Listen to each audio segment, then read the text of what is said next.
last man eating in my trash today. Oh, I just say one more thing. We live 5 minutes. Buses on track, gonna raise the fare. So they come pollute the air.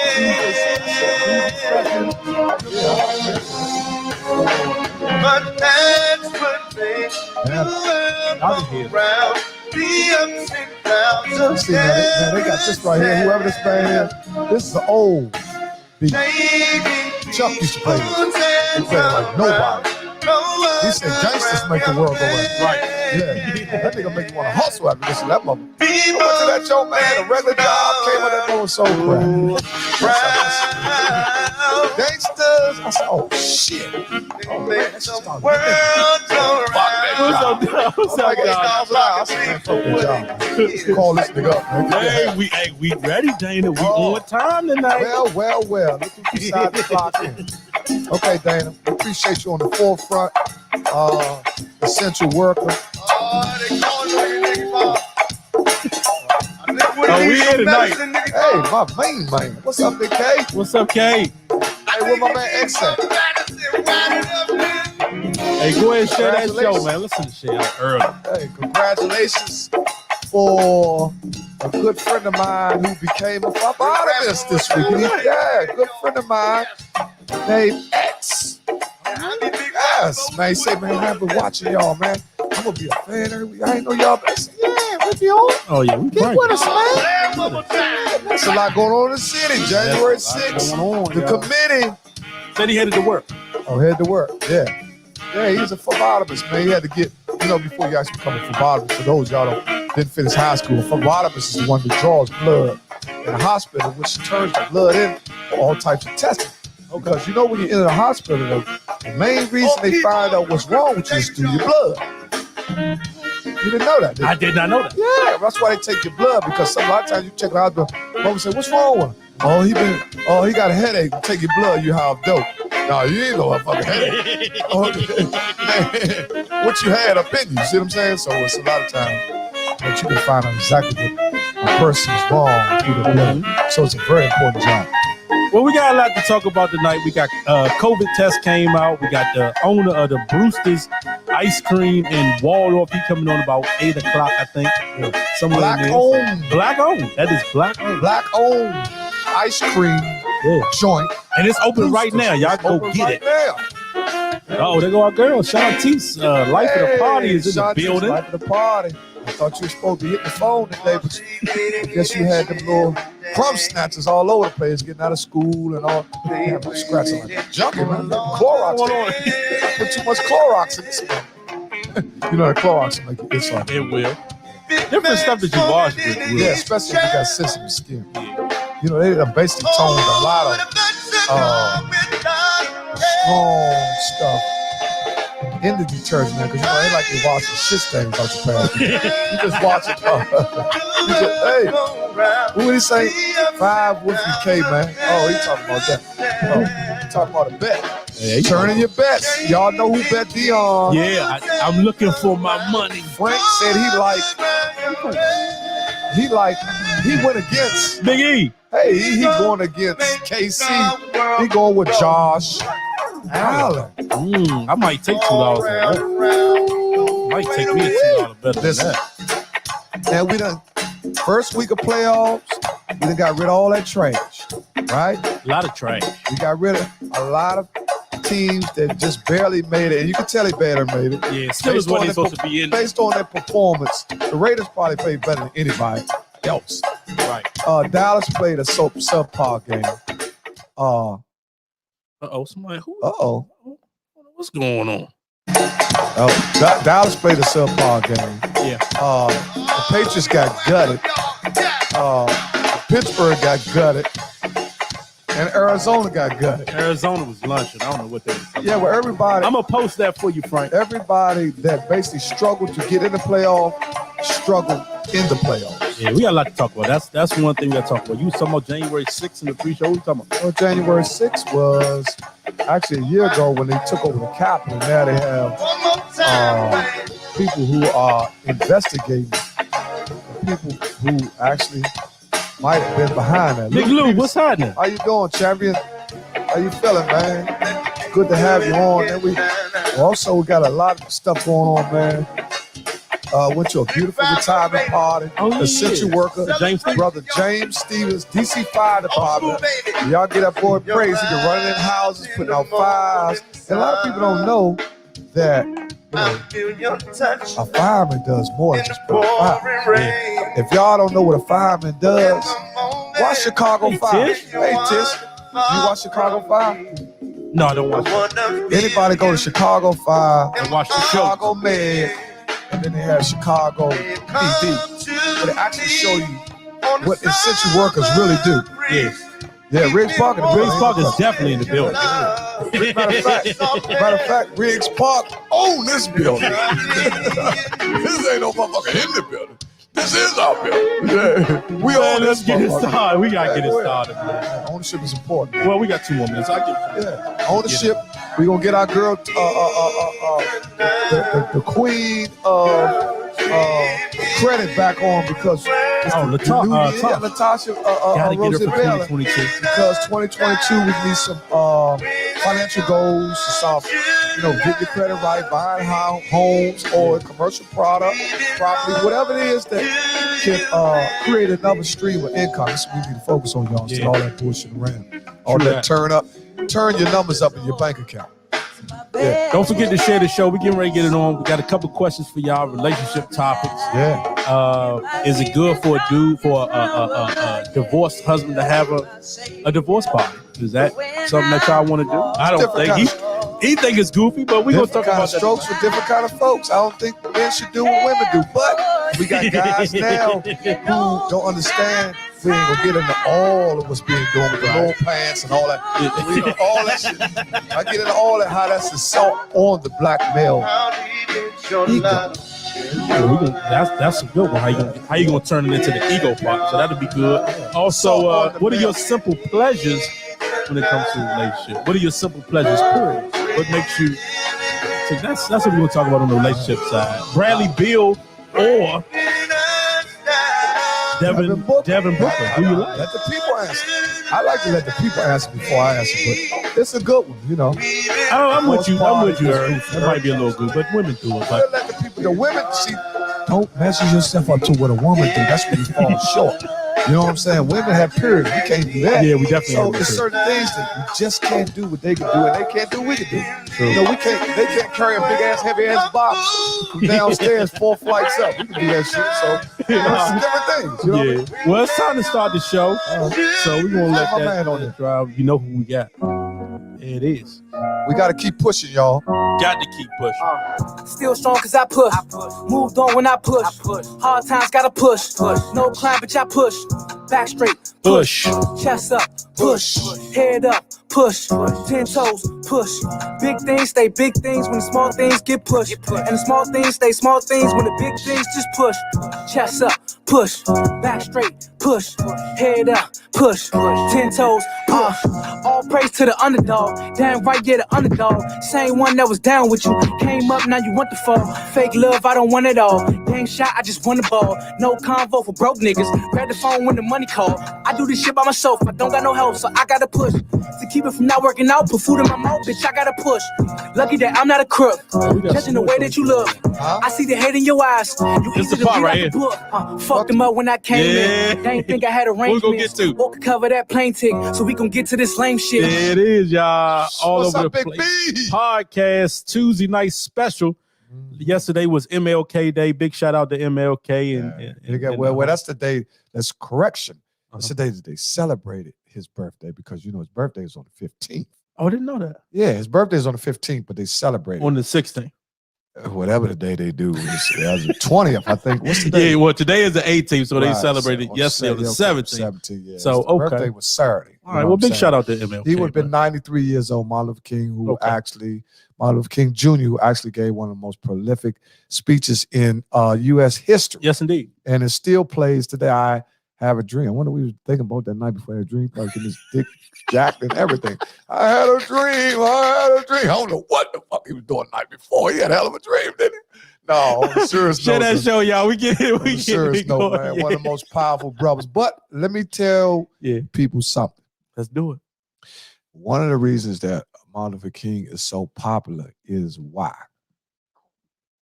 Civil rights icon. That's what I'm going to say. Great answer. Civil rights pastor, church guy, a great leader. Mm-hmm. So that's what my reflections are on MLK. Right. I don't know what yours are or what you gonna say. I agree with everything you said. And also one of the reasons why he's considered or he's pushed above all, or not according to everybody, but some people in this time push him to the top is because he was born on American soil. Yeah. You know what I'm saying? Because he's American. See what I'm saying? Because if you go back to history, Martin Luther King is only, that's only 90 years. Our history go a little bit further than 90 years. So sometimes they try to slick you and compile everything great that we did within that 90 years, which is false. If you go a little further back and know your history, when we were kings and queens, where everything derived from us, that's when you got to understand how great we are. Not just for one man, which he is a great man. But if you go a little further back, it you know what I'm saying, it's different watt bulbs. When you go buy them at the store, you got the little 30-watt bulb. True that. You got your 70-watt bulb. Then you got one joint's 100-watt. That joint had a whole room lit. You know what I'm saying? They would consider Martin Luther King like a 75-watt. Yeah. When you turn him on, he light the room up. You know what I'm saying? But could you have really imagined if we still had Martin Luther King and Malcolm X, some of the big icons that we had back in the 60s? Also, today, where would we be at? Because one was talking about staying segregated, and the other was talking about integration. Yeah, two different ways to get to the truth. True that. I tell people this all the time. Sometimes people use different methods to get to the same area. 4 plus 3 equals what? 7.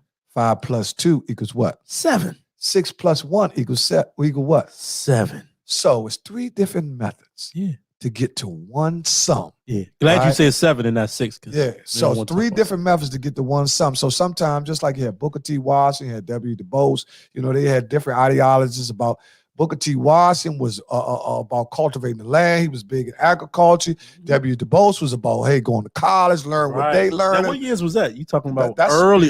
That's before. I'm pushing you a little back. Yeah, because we got to talk a little history on it. We got to talk some history. Ain't no motherfucker. We got at least got 11th grade education. I know you used to have all the black motherfuckers posted around elementary. I said, I kind of like love history. History was one of my favorite subjects because the further you go, I was never a history buff, but that's because probably you had a bad history teacher. You need somebody that knows how to narrate. I wasn't doing too much. I was walking around. Well, history has to be taught like a story. You know what I'm saying? So you can get into it. But because if they teach it like this person, that person, then you like kind of like scale out. But if they teach it in a dramatic form where you can get like show how Martin Luther King was, you go back and show Malcolm X. A lot of people ain't hip to Mega Evers. It was certain things that I liked. There's a lot of guys. Mega Evers, Harriet Tubman, Booker T. Washington, W. Who's what's her name? That was on the bus. What's her name?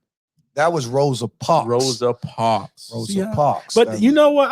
I was thinking about a lot of the youth or what Dwayne Wade said was a lot of the youth. Now I'm just going to switch to sports for a second. He said that in about 20 years, a lot of the youngers ain't even gonna know who MJ is. They just gonna go with LeBron, just like how they left Kareem and all those greats. Well, I don't think they're gonna totally be able to make Michael Jordan obsolete because of his brand. Now, that's the difference between, now you're talking. That's Jordan is known all over the world based off on the shoes. Yeah, his brand, but he's still having the #1 shoe in the world. Right. And if it ever get to a point where everybody just all of us just turn on him based on I ain't buying the shoe no more, which he's still gonna sell, but we buy Jordans, we ain't got no money. Right. Black folks, like right now, y'all motherfuckers wearing them gray Jordans with everything. You know what I'm saying? What's up, Big Dink? Yeah, what Michael Dink, Cooper Bay. Oh, Bay, what you doing? No, you the one of the more science tip of America, baby. History taught like a story, facts. Yeah. Listen, now you got that Bay on your name now. What up, man? Oh, my man, Big Mess. Hey, it's officially on there, Big Mess. Big Mess, me and you gonna hook up. Dog get on. When dog get on, we know it's on. Want some freak shit. He don't want to come on to 9:30. His dog got his clothes all off, his shirt off. hairy back rubbing this shit. Your dog on some freak shit, man. I don't know who up that motherfucker. What's up, sweetheart? Hey, sis, how you doing? Back up, girl. Listen, we great. Listen, y'all gonna have to saddle up with us because we got a lot of venues. We just trying to organize this shit right. I can't wait till the springtime. Man, they calling us all kinds of people. But first and foremost, we want our people to be safe. True that. So we can't really take all these things that's coming at us, man. They got us in You bars. gotta slow them down a little bit. They got us in pool hall. They trying to get us everywhere. But the thing is, We gotta stay safe. we got to stay safe. Yeah. And it doesn't do us any good to book all these venues and then one of y'all, which are our family, gets sick. Yeah, And we we know don't people want going that. to get sick, Yeah. period, because we can't control the pandemic. It's out of our control. It's totally out of our control. But if we can do whatever we can do, we got to do our part. Just like if you're sick, Right. like Deon say, stay home. Don't come to work bullshit. You know, nah, Slim, I got signs. You know, you ain't never had no motherfucking signs. You bullshit. You know, that's what people do. You know, nah, it's signs and shit. Motherfucker take a Sudafed. Man, you know, goddamn well your throat hurt. You got a headache. All the COVID signs. Stop that shit, man. Oh, there you go. Niggas They go like- dog. Let her get on it. Oh, yeah. Oh yeah, dog ready for it. Yes. Dog. Give us about an hour and 20 We'll mix it in, dog. Yeah, we will mix it in. We will mix We it ain't in. gonna have you land. We got to Yeah, get together yeah, with Big Mess. Yeah. Oh, y'all know me. Oh, yeah, I know y'all. Yeah. That front row seat. We got. Oh, that's who that is. That was Yeah, that's Yeah. sis. Oh, man, that's okay. man. Listen, that's Just put two and two together. man. That's sister-in-law. That's Tish sister-in-law. Man, they just act just the same. Yeah. They just as easy to get along with.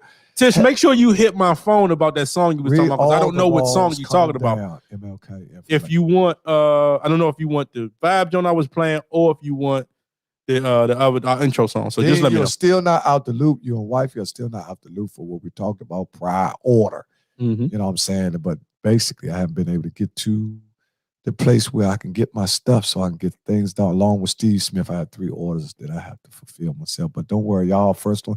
So y'all priority. So don't worry about it. So as soon as nobody gets nothing before y'all get y'all's. Exactly. That'll be Tracy Lawrence, Dean Lawrence, Mr. Dean Lawrence, Mrs. Tracy Lawrence, and Straight Mr. like Steve that. Smith. Mr. Steve Smith also works with the impact of the violence in DC. Okay. And that's what my line is all about. Now I was thinking about, my line was still living In spite. spite Nonsense. nonsense killing, but it done got so aggressive with the killing, right? Okay. I might go hard and make the new bats still living in spite you niggas killing.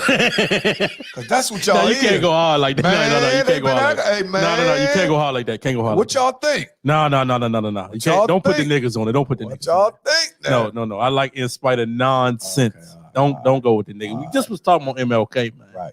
Let's get back to some positive. See, that's how quick people can get deterred from the actual goal. Yeah, we But got to back slow to down. some good news before we get to the bad news. Okay, because you know we got prayers upcoming. But go Okay, ahead. well, let's go to prayers up. You sure?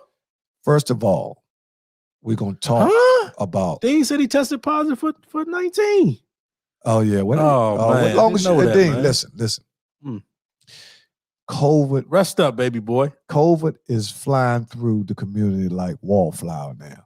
We're gonna pray for everybody that's been affected with COVID, because some people are suffering a little worse than others. Like Stephen A. Smith said, he had it, almost had pneumonia in both lungs. He was in the hospital, and you know what I'm saying? He said that he couldn't breathe, and he said that I didn't even know Stephen A. Smith caught it. yeah, he was out. He'd been out he just came back. And, as much as people, differences with him, and nobody wants the man to die. Nobody want nobody to die. Yeah, but he suffered real bad. And he said that he had pneumonia in both lungs. Oh So he ended up going to Some hospital. people, it hits a little harder than others, man. And he did. He just slid this little calm. He said, man, if I ain't have a few dollars, I wouldn't have got that top notch treatment. Not you little bum cars, and motherfuckers probably would have died off the shit I had. He said he had all kinds of shit. Yeah, he got had the Trump motherfucking treatment. He got that digital Trump shit. money. Yeah, man, yeah. Okay. He had I wonder what hospital he was in. he had He wasn't in no raggedy. though. Well, first of all, Clearly. I know Uh-huh. Stephen A. Smith probably got some of the best health coverage in the world. Oh yeah. Because a lot of people don't understand that health coverage could be the difference between you living from 70 to 90. Hold on. You think he got insurance? Insurance. No, I'm talking about like through his job. That's like personal insurance. Everybody don't. If you make a certain grade of money, you just paying straight off top of your money. You don't have insurance with your job. Listen, People that make under around 650, 150, they got to get their insurance from their job. Well, listen, is he working? He is working. Does he have a job? Currently, he makes $10 million a year. Probably more than that. Yeah, that's the last. So you think that ESPN give him health care? Of course, ESPN got some kind of health care package. What you act like ESPN? They ain't BET, motherfucker. Bob Johnson had motherfuckers with the flu and all that shit. Motherfuckers give you tissue and all that shit. Bob Johnson sold all that shit, brought an airliner, and they said, man, fuck them motherfuckers. Man, hell yeah, they got some kind of health care, and whatever health care they got, it would probably be portioned out based on his salary. You know what I'm saying? Yeah. How is that now that I am due for a living? How is that? We said now. I'm not sure what she asking. What? Because we've been talking about a lot of different stuff. Well, she probably talking about healthcare because she's in the healthcare field. So yeah, true. Go back to that. I mean, I don't know, because when you make a certain amount of money, you making millions, most of the time you ain't got no healthcare. You get sick, you gotta go pay for it out your pocket. Listen, that's just how that works. Listen, if you're making millions of dollars, first of all, you'll have your shit structured to where you'll have a healthcare plan. You hope. If you're making millions of dollars, that's not a problem. If a motherfucker make $15 an hour, the fuck you do? The motherfucker with making millions is going to be over here taking aspirin, and this motherfucker going to get top-notch shit. They give you the flat BCs and shit. A lot of you motherfuckers going in with that motherfucking cars, the group help, and all that shit that's outdated. BC powder? Yeah, he gave motherfucker going in, man. Motherfucker got a gunshot wound. They pouring BC powder in this shit. I'm just saying, man. The healthcare, there's different brands of healthcare, but we also know that based on, well, I'm not gonna say based on, but the more you make, probably the better your healthcare would be. Well, you would think. That's a fact. Who the fuck got millions of dollars with no healthcare? Motherfucker ain't that. Unless you're one of them rappers or something. One of them motherfuckers just buying Ferraris and shit. But if a guy that got his affairs in order, then he got healthcare, he got death insurance, he got IRA, he got a Roth, he got everything. He got it all. Because this is the way that they funnel their money through.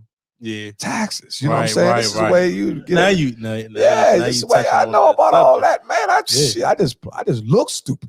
You know what I'm saying? I know about. Man, you know what, man? This man crazy. Man, listen. This man ran for him early tonight. Listen, one thing Marianne's son out there. You know, I get some money. You know what I'm saying? He'll be a motherfucker ran this motherfucker. Hey, tell him we could buy him a hot dog. Fuck that. I'm gonna buy you some hot dog. 2 or 3 glizzies. Yeah. You remember this motherfucker, man, put chili on. Man, I ain't no give me a piece type nigga. Fuck that. No way. But prayers up. Let's get to it. Let's get to it. I just want to dampen the spirit. Let's first start out with prayers up to the Tate family, which we lost. Main man, Rashad Tate. One of our main guys from Riggs Park, Rashad Tate, who was horrifically murdered years ago. Very controversial, one of the worst incidents that since I've been born in my neighborhood to ever see happen. Man, listen, we send prayers out to his close friends, Greg, Toy, all my G's. Yeah. Y'all know who y'all are, Michael Freeman and all that, your Circle Cardo, all that. That's their circle. You know what I'm saying? Yes, Super Dave, those are all my G's. Yep. And I got a lot of respect for those are the guys that come up underneath me, which I come up underneath a lot of their fathers. Mm-hmm. So you got like a 3 or 4 generation connection. You know what I'm saying? That my son come down, he come down. So this is where Riggs Park in Michigan Park was built of, right? It was built of family ties. Yeah. His brother know his cousin. I might not know you, but I know your father. You know what I'm saying? So, hey, it's my son. That's like vouching in the Italian family. That's like vouching for somebody. Yeah. You see what I'm saying? True that. If your father, if Reds would came and said, man, little fat motherfucker keep throwing the ball at the bill. He said, nah. That's my son. Oh, okay. Yeah. You see what I'm saying? Instant like that. That's what they call vouching. Right. You know what I'm saying? So it's a lot of instances where we have some of the same attributes as other ethnic groups. We just don't call them what they call them. True that. Right.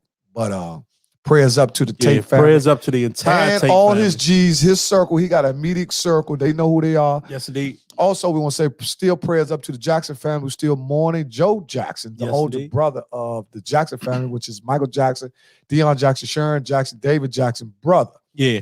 Big prayers up to our man that we just found out got COVID, Dean Loins. Prayers up to him, man. Get well. You know, take everything that you need to take. Man, that just hit me. But we know you're going to be good, man. We're praying for you. You know we praying for you. COVID is in the community hard where, you know, now they're saying that it's flattening off. They said everything would started tapering off around March. They're saying we flatlining now. I watched the scale where they showed how the wave comes, right? And then it comes to the East Coast, then it goes to the West Coast. Like that. It's like a wind, you know what I'm saying? Along with that bomb that was not a bomb, but Tonga. Did you see that? The bomb that in the middle of the sea that got the whole island look like the state. What is y'all? Because we move kind of fast. But what we're trying to do is pump out as much information as we can to keep y'all informed. You know what I'm saying? At the same time, also keep y'all entertained.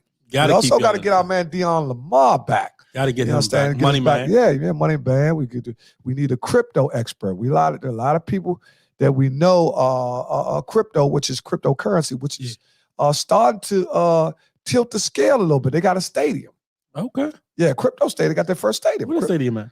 I'm not sure. Is it in Vegas? I'm not sure. LA? Monica Massey will probably bring it to our attention. Okay, well, we got our guest. He is backstage right now. Okay, let's bring the brother We got Jesse Griffin, the owner of Brewster's Ice Cream in Waldorf. It is black owned, just so y'all know. We getting ready to have him on right now. So did you want to take a break or you want to just go straight to it? Let's bring the brother. We don't like to make the brother wait. We happy that the brother's here. Well, here we go. Let's bring him in. There he is. You muted. You got to unmute. We can't hear you. Unmute yourself. How about it? Can you hear me now? Yes, sir, we can hear you. Hello, fellas. Hello, Deon. Hello, Slink. How you doing, man? How you doing, Jesse Griffin? Doing well. How about yourself? Man, we doing good. We hanging in there. We just trying to keep pushing on, brother. You're doing better than hanging, man. You're doing a very good job of keeping us informed, man. We really appreciate you. Thank you, man. We appreciate you. We appreciate you taking the time out of your ice cream making sketch. Yes. To come tell us about that. I know you got a little twist them up, little Jones. You got over there in the little barrel. You got a little barrel or something over there that you got something. Man, what is it? A teaspoon of brown sugar? You can't go over everything, but I know something over there that's making that thing. You ever had they got what's your joint? Banana pudding. They got banana pudding ice cream. Well, you got a banana pudding ice cream? Man, let me tell you about that banana pudding. A few years ago, the ice cream master came up with that flavor. Put that recipe together, and they put it out, as what we call a seasonal product, meaning it only comes out for a short time. Well, the banana pudding came to Waldorf, where my store is. Long story short, we sell banana pudding ice cream all year round. It hit that hard. It hit that hard. We can't keep enough of it. We pass this on to the regionals and to the corporates and so on and so forth. And guess what? It is now a year-round flavor in all the stores. Oh, wow. And all the Brewsters. And all the Brewsters. Well, how many total Brewsters is there? It's 150 plus stores now and growing. All except one store are individually owned by franchise owners like myself. Right.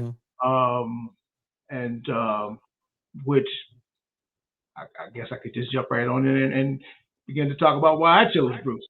Yeah. Right. Yeah. Well, it's to know a little bit about me. I'm passionate about food. Very passionate. I've been in the hospitality business for about 20 plus years. Hotels, restaurants, fine dining. I never thought I'd own an ice cream shop. Didn't think about it. I thought I was going to always have white tablecloth restaurants. Right. That was going to be my thing.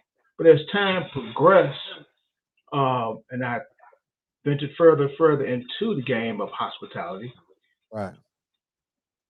A mentor schooled me one day.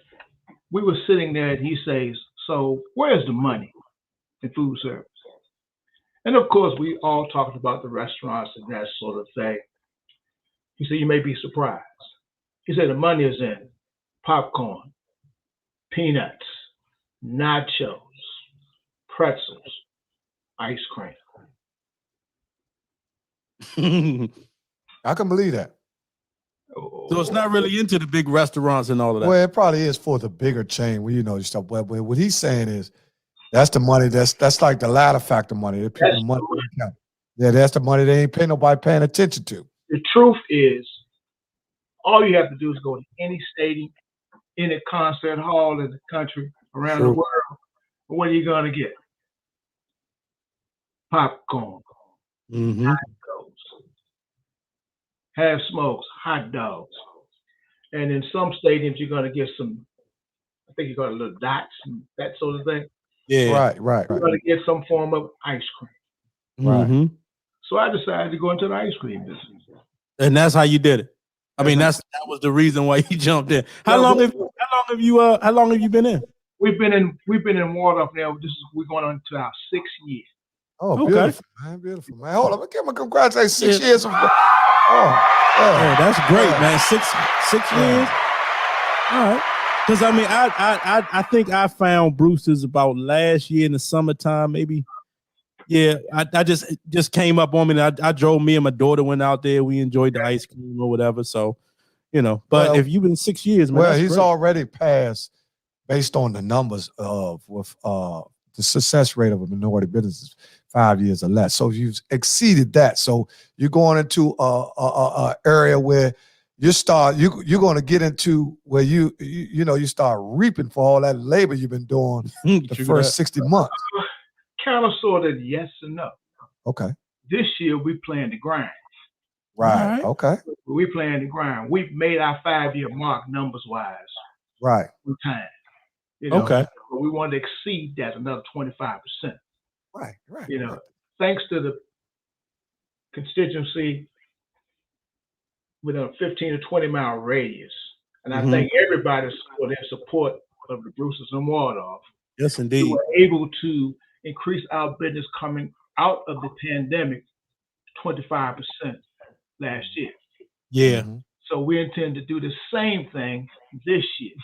But we know we're going to have to knock on some doors. We're going to have to continue to let folk know that we're there because we've been figuring like we don't have about 7-8% of the market that we should be having. Right. It's a lot of folks don't even know that we're there. Yeah. Right. Yeah. That's yeah. So I thank you guys for having me. So hopefully your viewers are listening. Everybody, Bruce. Listen, one thing about who's listening. Hey, one thing about us, we've had several. Man, we done had so many. Because he's not that far from Mixing Sweets. He's not that far from Mixing Sweets. We had them on. They only been open like a year, I think. 2 years. Is that bacon cupcake? Yeah, bakery. Yep. Right. Yep. Man, yeah. Man, listen. We had her on one night, and the next night we spent almost $500. Yep. I'm giving a shout out because I want to meet that sister. Yeah. Okay, hold up. We got a question. See, Go right ahead. Where exactly is it at in Waldorf? What's the address? Yeah, we got one. What is the address? The address is 1276 Smallwood Drive West. It's in the St. Charles Town Plaza. It's in the same center where you will find the K&G. Yeah. The furniture. Right. It's one exit past the mall, right? If I'm not mistaken, it's right past where you travel. Yes. Yeah, okay. Right. If you traveling, so you come off the 301, you can turn either left or right with the first light. Look to your left, and you'll see us. See, y'all giving them old back in the day party directions. Man, take the right, go past the Amico. All you gotta do is type it in. Right. This is GPS. Put it in your GPS. I see. I'm like that. Make the left, and K&G is a big book. Make the right. Yeah, your GPS, YZ or whatever. Listen, man, because I would tell you something, man. Because I be doing the same thing. I said, man, give me a landmark, dude. Look at me, landmark. Man, this dude been locked up. Such a landmark. Man, put the address. Give us the address one more time, Jesse. We put it there. We're going to type it in. We're going to type it in so people. St. Charles Town Plaza. Okay. All right. Yeah, hold on, Deon. You only made give me the address one more time. I'm typing it in. You only made your 11 quarter. St. Charles Town Center. St. Charles. Plaza. Oh. Plaza. St. Charles Plaza. Mm-hmm. All right. It's Plaza. It's a strip center. Okay. Oh Lord, you say strip. Strip mall. They be looking for more than ice cream. They want some more. So I want some strip mall. Man, they got ice cream they put on your back. You gotta watch. Yeah, you gotta calm down with some of these. Go ahead, brother Jess. Go ahead, brother Jess. Yeah, we got you though. We got you. So, do you think you might want to expand out some more, or you just gonna really focus on this one right now? Well, I'm going to focus on this one Right. in the immediate future. Okay. Right. I At think the that's same time, though, I'm working aggressively now. Yeah. I have been making an attempt since 2019 to open up a second location in Capitol Heights. right. Yeah. Yeah. In Capitol Capitol Heights, Yeah, Capitol that'd be a good Heights. spot. Yeah, Capitol. Well, you know, Capitol Heights is Ain't a lot of ice cream parlors. where in they Capitol spend a Heights. lot of money over there. Definitely. They have a lot of money to spend over Right. Yeah. They do. They do.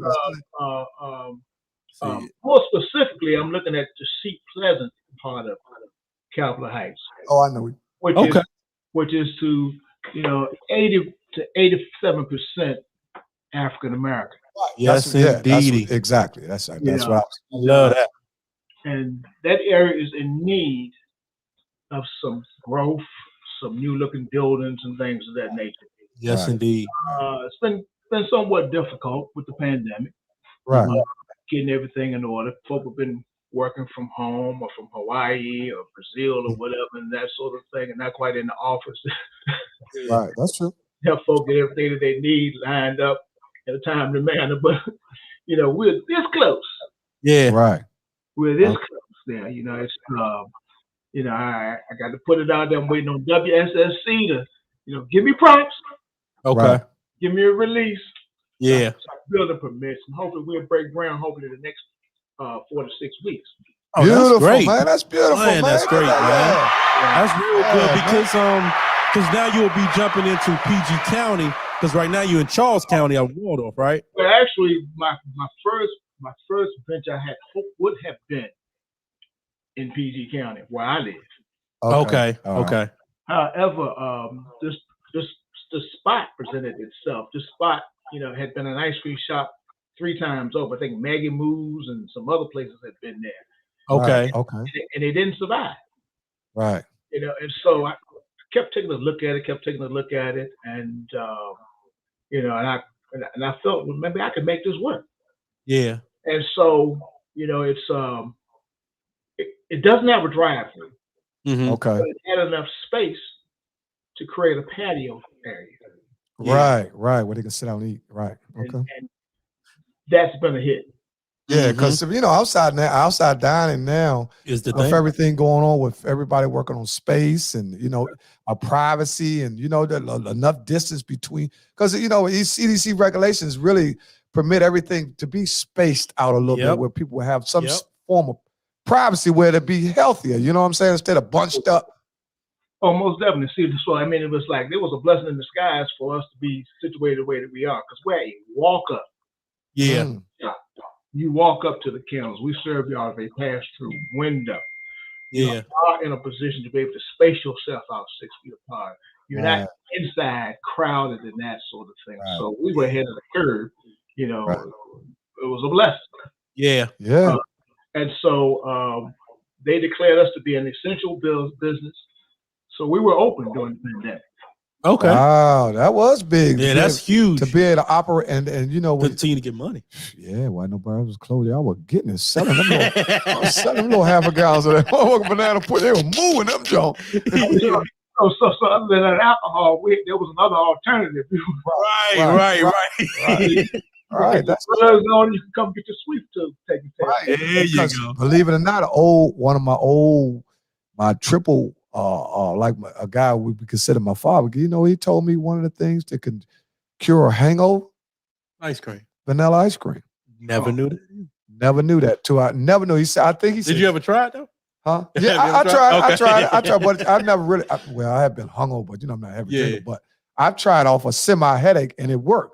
Okay. And I was like, man, how does that work? He said, I think it's the vanilla in there. Okay. And the flavor, but he gave me some other little rim, country boy. He talking about hang off the bed and all that. But we ain't talking about that. But he said vanilla ice cream cures hangover. Well, it seems to work well for individuals who are being treated with chemo. Wow. So I mean, it's surprisingly, we have customers who come in, after have had their chemo treatments, and they get vanilla ice cream, strawberry ice cream, Yeah. They could And of taste course, it. butter pecan ice cream. Taste it. Yeah, they can taste it. And you're right, though, because I got a sister of mine who I got my older sister was in chemo and she liked ice cream. You know what I'm saying? Well, she finished this, everything now, but she likes ice cream too. And my mother was an advocate of ice cream. She used to eat ice cream late. Yeah, it's food. Yeah. Yeah, it is. It's food. It'll give you those calories back right away. True. Right. That sort of thing. It'll calm your system. You want to enjoy. Yeah. And it's a good cheat. Palate. Yeah. Now, let me ask you, what are some of the more exotic flavors that may have worked or may not have worked in Brewster's? Other than banana pudding, because banana pudding. Wait, but what you saying? Basically, a flavor that he had that didn't do too good. Yeah. Oh, okay. Like an exotic flavor, like try anything. Like you tried it, and some people hit, some people did. I got to think about that one. Okay. Let me come back to that because I usually don't feature those. Right, you say you don't feature those. Yeah, listen, he done pulled this Anderson Cooper manual out over here. Well, see, I like weird stuff. So, and mixing sweets. So this is what I asked her to make: sweet potato cake with banana pudding at the bottom. She would never make that and sell that, but that's what I like. She custom made that. She custom made that. So you ask him, does he custom make? Yeah. Do you custom make? Like if he ordered a half a gallon or 2 gallons. If you come in, you want a half a gallon, you want a quart, you want a pint, you want a half of caramel apple crunch on top, banana pudding on the bottom, you got it. You got it. So they do specify orders for yeah. Okay. You got it. We'll mix and match anything that we have in the store. Yeah. Okay. Not no $2. That's what we have. No, he ain't doing all that for no little $2. Right. Guys to the little $2. They want to taste. Let me taste that. Yeah, I know you had them tasters. They want to taste everything. Yeah, dude. A lot of people. Well, I'll be back after we go to the cleaners. Man, you just try to get full of all them tasters. Y'all got them too. I'm blessed to have a marketing person working with me right now. Okay. And, she's working to bring up what we call favorite flavors. Right. You can go online and you can request some things. Okay. And if it sounds like something that we could work with, I will mix it up. Put it together. Get the friend, the mix master to test it out. Yeah. Right. Get the okay. We can put it out there. Right. Man. Sounds good. I'll tell you what, man. I'm gonna tell you this. You gotta try that banana pudding ice. I'm gonna get some that banana pudding. I got all my buddies. We banana pudding connoisseur. We went out to Mixing Sweets to get the banana pudding. Yeah. I rode out there. All you gotta do is go over a little further. You be at Brewster's. What we gotta do? Come on down. I'm gonna treat you to some of that southern. We call it southern banana pudding. Okay. All right. We've been at it. We'll make sure we get in there. Man, listen, I want to just say this. That I'm from one brother to another. Yes, indeed. I'm very proud of you with your exemplified professionalism. When I look, it's so good to look at somebody that look like me. Yeah. That's doing what's right. Because we need them examples in our community because everything is at a disarray right now. And people are giving up hope. And you give me hope, brother. And it's good to know that we got positive people. Because, if we listen to the media and stuff, they're talking about we don't have this, we don't have that. We got to focus on what we do have so we can build off the positive. You know what I'm saying? It's, and you are a positive, brother, man. We happy. Our own ice cream parlor. Own ice cream parlor in Waldorf. And I want to shout out to the young folk. I want to let you know that one of the main reasons why I chose Ice Cream Shop as well is because I wanted to employ young folk. Little known fact. I used to work at Cheltenham Youth Facility. Oh, I know where you're at. As a mental professional. I know exactly where I you're have at. a passion for working with adolescent males. I have a passion for that. Right. When the boys started getting younger and younger coming up in there, and started questioning them in regards to what was going on in their lives, and to find out that you got 13, 14-year-old kids who run in and out of 7-Eleven stealing Hostess cupcakes and things like that so they can go home and feed their little baby boys and baby sisters and that sort of thing. Break it down. It broke me down a little bit. Yeah. I had to think about it. I mean, like, hey, they're in between, they're in the cracks. They're not quite 16, 17, 18, where you can go to some of these other places and get work. But right now I'm hiring 15-year-olds. Right. That's good. I'm bringing the 15-year-olds in and that sort of thing to get them started right now, teaching them customer service, teaching them how to deal with people and that sort of thing, and put some money in your pockets. Yeah. Stay away from that temptation of trying to slink some drugs. Right. Imagine asking one of those young drug dealers, okay, so, as one guy was like this, y'all talk about money all the time. Tell me, what's money? And you gonna tell me $300 is money? I'm standing there going like, $300? Okay, let me think. You got fronted. So now you got $300. How much of that money is yours? Mm-hmm. Okay. Well, fast forward. Now I'm going to talk to the next young brother. $300. Ask him why he's there. He's there for safety. Because believe it or not, you have guys who get locked up to be safe, get 3 eyes on a cot, and that sort of thing. And so the take on that was, okay, so how do I help these young people figure out how they can be self-sustaining and take care of themselves? Because you see, we have to create the opportunities. I agree with you. We have to create them. And so I jumped in there with this. No, you're doing a great job. You're doing a great job. Yep. I hope to. No, you are, because it might be one day that one of those employees you have might own their own Brewsters or do something else. Just off what you gave him, that opportunity. Well, I tell you one thing, what he's doing is he's doing what he's supposed to be doing, laying the groundwork. And see, one thing about it, that's why we talk about that all the time now. In our community now, me and you probably got a little up, and Deon 20 years younger than me. I'm almost 60. So okay. It's different brackets. And it's different now. The kids now coming up, the parents make a little bit more money. They're giving the kids money opposed to them going out to work for it. Go get it. So the average kid now in our community might not have a job till 18 years old, where they should have been working 3-4 years ago. So they can understand ethic and receiving pay, and like you're saying, understand customer service and respect, teamwork, some of the things that you ain't being taught that if you stand on your phone all day after you get out of school looking at Instagram. And I applaud those parents who hit me up, who called me. Hey, my child needs a job. I need to get them out of the house. I need to get that phone out of their hands. Yeah. Get that phone out of their hands. I'm looking forward to hearing from those parents this year, as always. Well, we make sure we we do. We do that all the time. It takes a village. We need to give back to the village perspective. Yeah. The bridge from the young and old has been coming so far where people now think they can't even talk to a young person. Well, you got to pat them down first. Them young boys guns so big. I say, hold him, Sean. I'll be patting down you over there. And we ain't no fool out there. I ain't gonna be in the metro trying to save everybody. But I understand exactly. Then it might be 1 or 2. Yeah. But 1 or 2, it could affect 10. If you could help 1 or 2. Yeah. You got to help who? Take the 1 or 2. Yeah, you could take what you can get. It's man, if you got 10, because I'm looking for that 1 or 2 who wants to own a franchise. I agree with you. Yeah.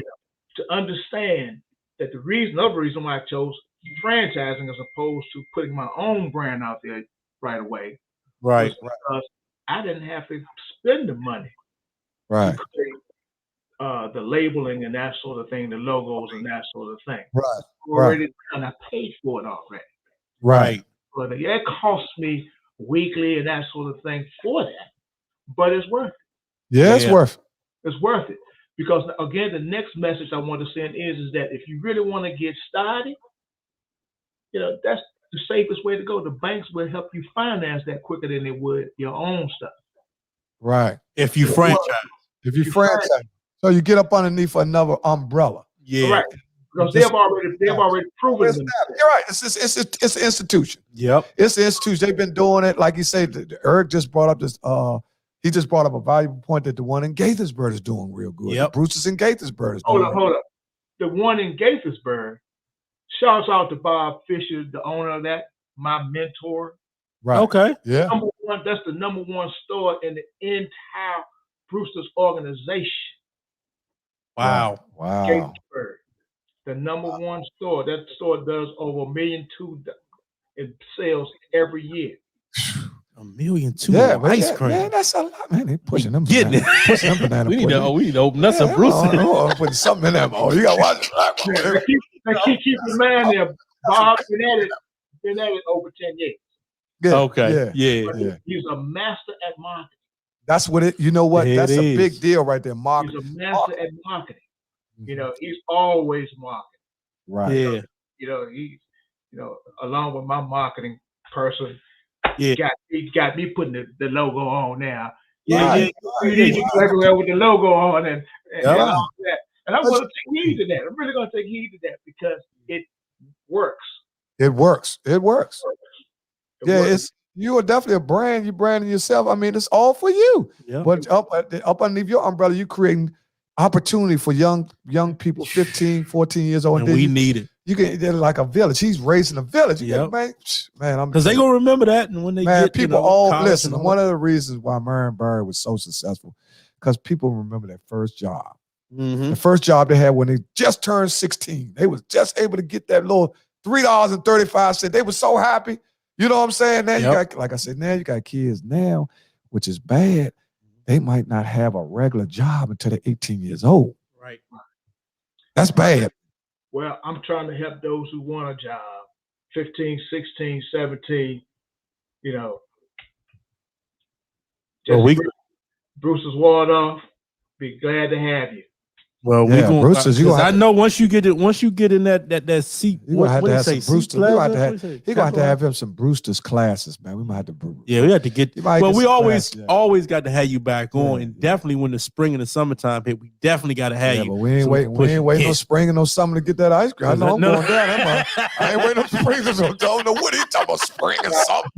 Man, we open all year round. We want 5 hours. We open all year round. This man over World War II. He was over the pandemic and everything. Our supporters will not let us close. Yeah. Let us be closed today. Yeah, listen, consistency. Right. We had folks sending online orders in on New Year's Day. Right. Well, y'all consistent and y'all professional. You know, me and Deon, we've been going for over a year now, and we've been done over 100 podcasts. Yep. And man, sometimes something might occur in our lives where he have to do something with his daughter, or I have to do something with my kids or wife or something. We had to reschedule. Man, it be blocked. Man, where y'all at? What's going on? Right. Man, the dudes be thinking we can move a dates back. Man, I thought y'all come on Mondays. We said, calm down. Well, you know what? You're affected, and that's what's going on. Yeah. Sometimes you can forget impact that you have on people until they start smack you across. Man, where you at? What you doing? Right. Inside the head. Yeah. Get you back to reality. It happened to me probably 100 times last year. Yeah. Smacked upside the head. You know, for me to remind myself that I need to get back to being much more hands-on myself. You know, because you're right. Right. Yeah. I have some things that I can teach that only I can teach. And I applaud myself for being able to do that. Yeah. Right. That's right. To have the opportunity to do that. You know, I have a passion for young people, like I said. Hey, you want to learn? We can teach you. Well, there it is, man. Hey, big round of applause, man. We got to say thank you definitely for coming on the show. We definitely, like we always say, we got to have you back. Come back, but everybody that's watching, we're gonna continue to push it. Also on our page, y'all make sure y'all hit Brewster's and Waldorf. We'll put make sure we put the address up. But how could it go wrong though? Look at his name. Let me give you a little something. I need you to check out for me right quick. I need you to go to Brewsters.com /Waldorf. That'll take you to our webpage. Okay. Yeah, Brewster's. I need you to go on your phones right now, everybody. Okay. And go into your Play whatever or your app. Go into your app section and download the Brewster's app. Okay. Brewster's app. Okay, that's right. You said Brewsters.com /Waldorf? Yes. Once you download the Brewster's app, I want you to sign up for the rewards program. Okay. With the rewards program, automatically we give you a few dollars off the top to come and spend with us. Okay. We'll give you discounts for your birthdays. We'll give you discounts on, after you buy a number of products and that sort of thing. It's worth it. Right. It's worth it. Yeah. So the more you spend, it's like a rebate. It's like a rewards. I'm sure, and we were as a team, we were able, corporate wise, we were voted as the best rewards program out there. Okay. And so there it is. I need about 300 people to sign up this year. Okay. Oh yeah, we're gonna push for that. Yeah, we're gonna push for that. Need about 300 people to sign up this year. We're gonna push. And if it's 1,000, all the better. Yeah. But by all means, do this. Okay. Yeah, and we got. I think there's a place in there where you indicate that you're signing up, for the Waldorf location. Okay. Okay. Well, we on it. So we're gonna push it. We're gonna push it to everybody. Let them know. www.brewsters.com/Waldorf is the store that we talking to the owner, Jesse Griffin, right now. Definitely make sure y'all get on there. Sign up for the app, which is a rewards program. Rewards program. We got to get as many as we can get. Receive special benefits for purchases, larger purchase. You receive stuff for your birthday. Yep. Once you're in the system of the Brewster's ice cream. Hey man, we got you in the we're law, gonna push it for 1,000. Let's get 1,000. How could he go wrong though? Look at his Last but not least, Jesse in the DMV, it's restaurant week. Yeah. It's restaurant week. So go see Brewster's. Go see Brewster's. Go see Brewster's. Go on the website. Yeah. When you tap in the website and you click it up, it'll pop the feature up right away. Right now, we're doing a buy 2 pints, get 1 free special. So come in and stock up. Stock up. You want to walk down there and join us to the Wonder Nest sort of thing? We'll give you 1 waffle cone at full price and give you a second one free. It is. From now to the 23rd. Okay. There it is, y'all. The 23rd of this month, boy. He stepped that marketing thing. He spent that thing. Somebody hitting the button over there. Said, man, look, you got to really close out. Step it up, get your shots. Right. Man, but how could he go wrong? Eric said he going. He's going. I got to listen. Makes me work. I'm about to go down there tonight, and I've got to make some more product because I want to just keep it going. Whoever comes down there, y'all let him know that y'all seen the owner. Y'all dealing with the owner. You talking to the owner right now. And y'all restaurant week this week. Mention restaurant week from now to the 23rd. Yeah. They have you. Yeah. Stop. Okay. And also let the people know that you heard Jesse Griffin Brewster's from all over the place podcast. Yeah, it is. How could he go wrong? Jesse Griffin. Look at his name. Jesse Griffin. He got a name. Jesse Owens. All famous guy. Griffin, King Griffin. You couldn't go wrong, man. You couldn't go wrong, man. You got all in there. Listen, man, you're a beautiful brother, man. Yes, indeed. I even have a crest. Huh? You got a what? Crest. A crest. A crest. I'll tell you, when is your birthday, man? It's in September the 27th. Okay. All right. September 27th. So it's a Libra?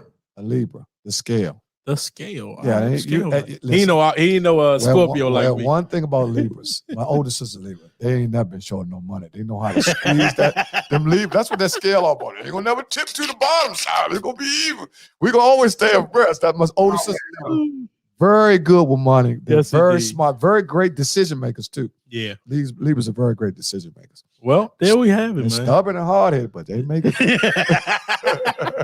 Well, man, trust me, man. We definitely gonna push it out. We got to have you on. I'll be out there. Me and Deon actually come out there this weekend. Yeah, we will be out there. And hopefully we can catch you out there. Yeah. It's nothing but a phone call. I should be there this weekend. I'm going to be there. I'm going to be there most weekends until we get back into our busy season again. Okay. Plus, they open 7 days a week. 7 days a week. 7 days a week. Come get your ice cream and well, if you got a problem, you can online order. You can get Grubhub, DoorDash. Yeah. All that too. Get it for you.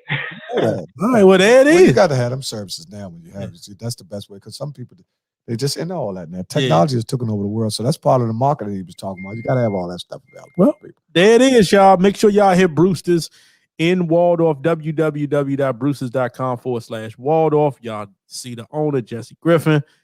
Definitely gonna have him back. I gotta go get Slink some banana pudding ice cream. I'm on it. Yeah, I'm definitely. You know what? It's on me. Oh, okay. All right. I don't know He how might long. not never get I don't know how long you been. I don't know how long them bananas gonna be waiting. This mama, he a little slow, got a little turtle in them. You know what I'm saying? I need to get mine. See, I'm on banana pudding hard. I go out there on my own. Tomorrow. Yeah, you don't know, man. I go around everywhere. Yes, indeed, Because man. you know one thing about banana pudding. Yeah. So many people make it different. Yeah. Right. I've had it. I've had it with the yellow batter. I had it with the light color batter. I had it with the dark color. And I've tasted it good several different ways. That's why I like it. Some people use the shortbread cookies. Some people use the original vanilla They got all that in. So I done had it all kinds of ways. But if you really, really love banana pudding, you'll love it more than one way. Well, there it is. So definitely. Yeah, well, you love this way. Yeah, I'm gonna love it. I know I'm gonna love it. All right, man. Well, we good to go. Yeah, man. We appreciate you. We'll man. have you back and let you know what's going on. Yep. We probably time that 4 to 6 weeks, Capitol Heights. We breaking ground over there. We can see what's going on over there. Yeah, we might pull up on that too. Yeah. If I'm a little behind, I'm still gonna keep at it till it starts getting it. Yeah. We already know about time frame. Yep. Time frame when you look like us, man, always be a little bit. I'm throwing that out there. Yeah. Probably be another 4 or 5 months. You never know, but the thought is the cause of it all. So you got to start somewhere. So and once it happens, man, we gonna definitely have you, and we're gonna push that one as well. So we're gonna push them all. We're gonna push them all. Proud of you, black man. Yes, indeed. This is what success in the face to look like us, y'all. Always talking about people don't do that. Look at the man. Look at him good. This man here is helping the youth. He's hiring young kids. He's doing what he can do. He's got an ice cream brand. He's got marketing. He got another one on the way. Man, let's get a man a round of applause. Love you, brother. Hope to see you soon. Yes, indeed, man. Over the weekend. Thank you, man. All right. Great interview from the brother, man. Yes, indeed. Man, listen, man. It's always good to see somebody doing something in a positive light. Yep. They look like us, because so many times we paint it in a bad light. You know what I'm saying? And then people, y'all got to stop hating so much. For real. Y'all got to stop it, man. Stop it, man. Put them guns down, man. Stop it. Now, all jokes aside. Because, DC now, violence is at an all-time high, man. You got cold with it, man. It's just all of it's part of the genocide to wipe us out. But they're saying by 2050 that it's going to be more people that are on the earth that look like us than that other set of people. Yeah. So a lot of this stuff is being demonized to destroy us. True that. Hang in there, y'all. We got to hang in there, keep our heads up. Yeah. When we come back, we're going to talk about Kanye. Oh, we got to talk about them Cowboys, too. Oh, yeah, we're going to get to them first. We'll be right back, y'all. Give us about, what, you want to take 30? Nah, we have a minute. Give a minute. All right, we'll be right back, y'all. Princess Crystal, my left stroke just went viral. Hold up. Hey, look, I remember some sandwiches and crime allowances. When that's ridiculous and counterfeits, but now I'm countless. Mama shower my account is in fact I'm down in this. You say with my move, I taste like Kool-Aid for the analyst. Girl, I can buy you as the world with my paste. Ooh, that pussy good, won't you sit it on my taste? I get way too petty, won't you let me do the extra? Pull up on the block and break shit down, we playing Tetris. AM to the PM, PM to the AM phone. It's such a good deal, you just got that hater phone. If I quit your PM, I still rock Mercedes phone. If I quit the season, I just be the greatest phone. My left stroke just went viral. Right stroke with the baby in the spiral. Supremacy, we like to keep it on the high note. This level 2 and do without no color beat. Hold on, sit down, sit down. Yeah, hold on, sit down, sit down. Yeah, hold on, sit down, sit down. Yeah, hold on, sit down.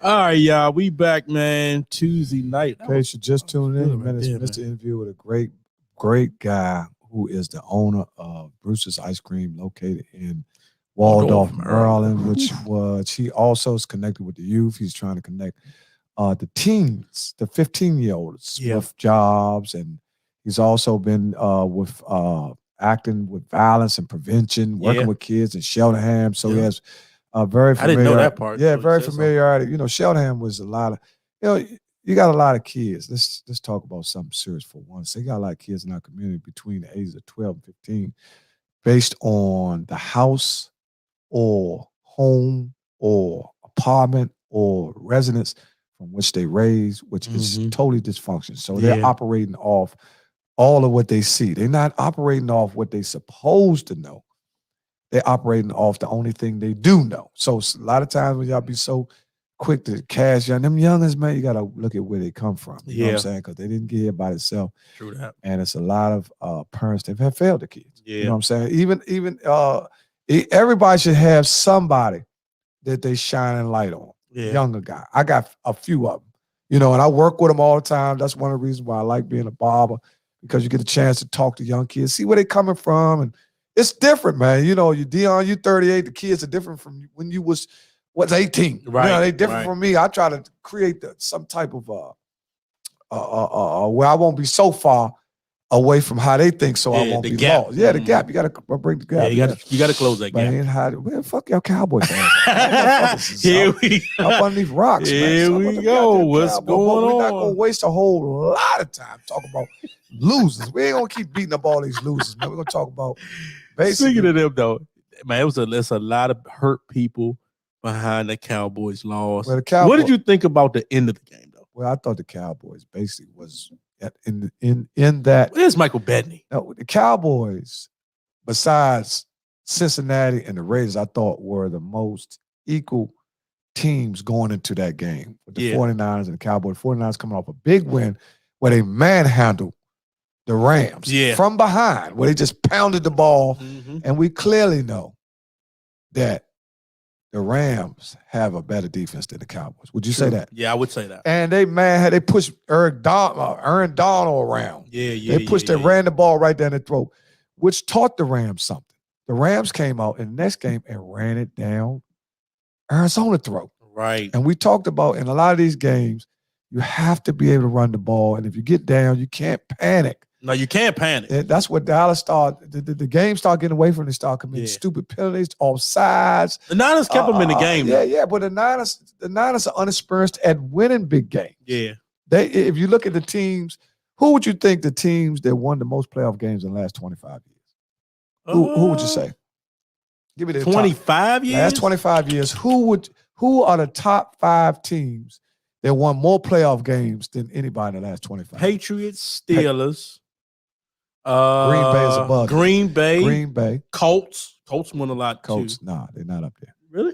They're not Peyton's the top year? 5. They're not in the top 5. Yeah, think about that, because it's a couple 16 wins.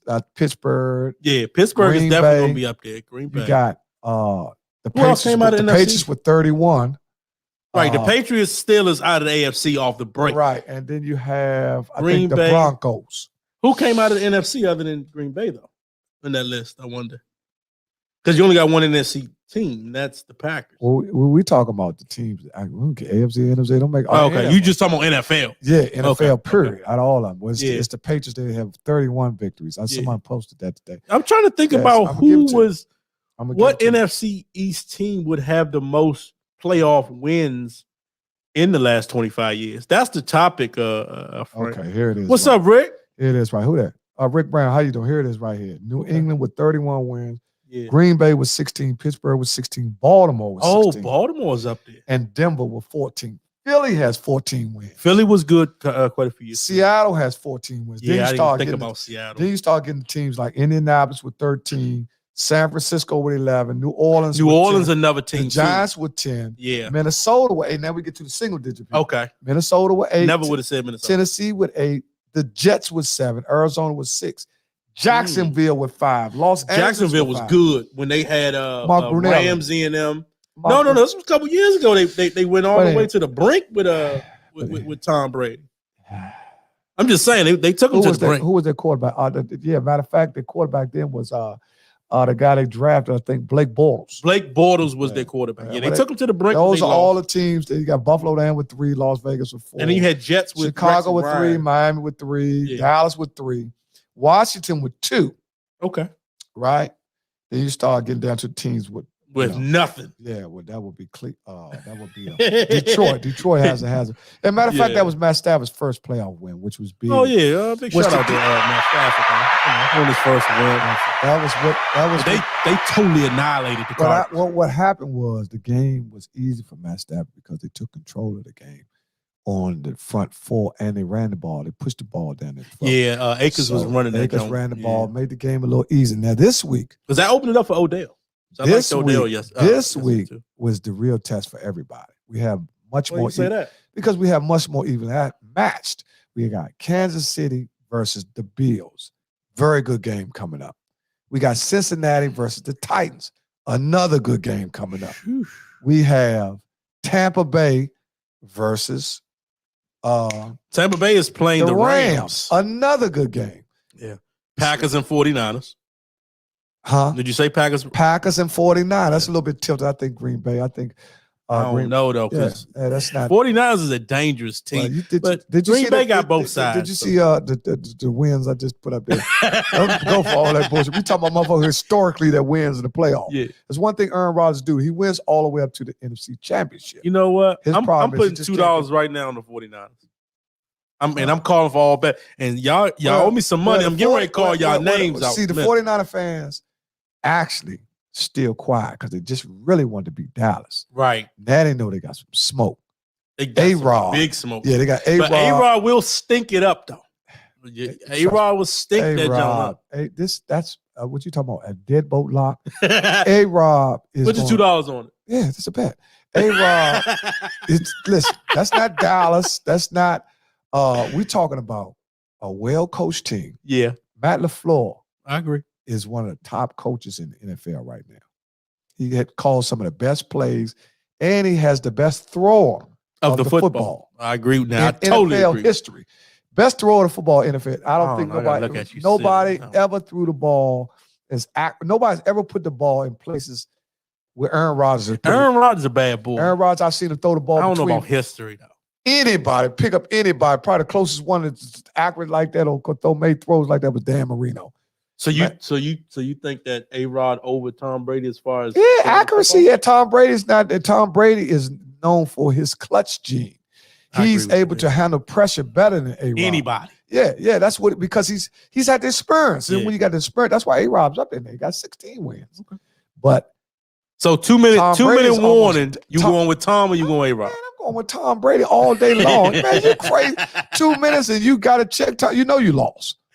2 minutes. You down 5. You got to get a touchdown. You already know. You man, go ahead upstairs and get you some turkey wings. So I'm going to break your heart. How many people that sit there and watch him march up the field in Super Bowl? Yeah. Playoff games. Yeah. He will come get you. I done seen him go for 4th and 10 and get 50. Yeah. Straight down the middle. This is where a lot of people don't realize that, say like 4th and 3.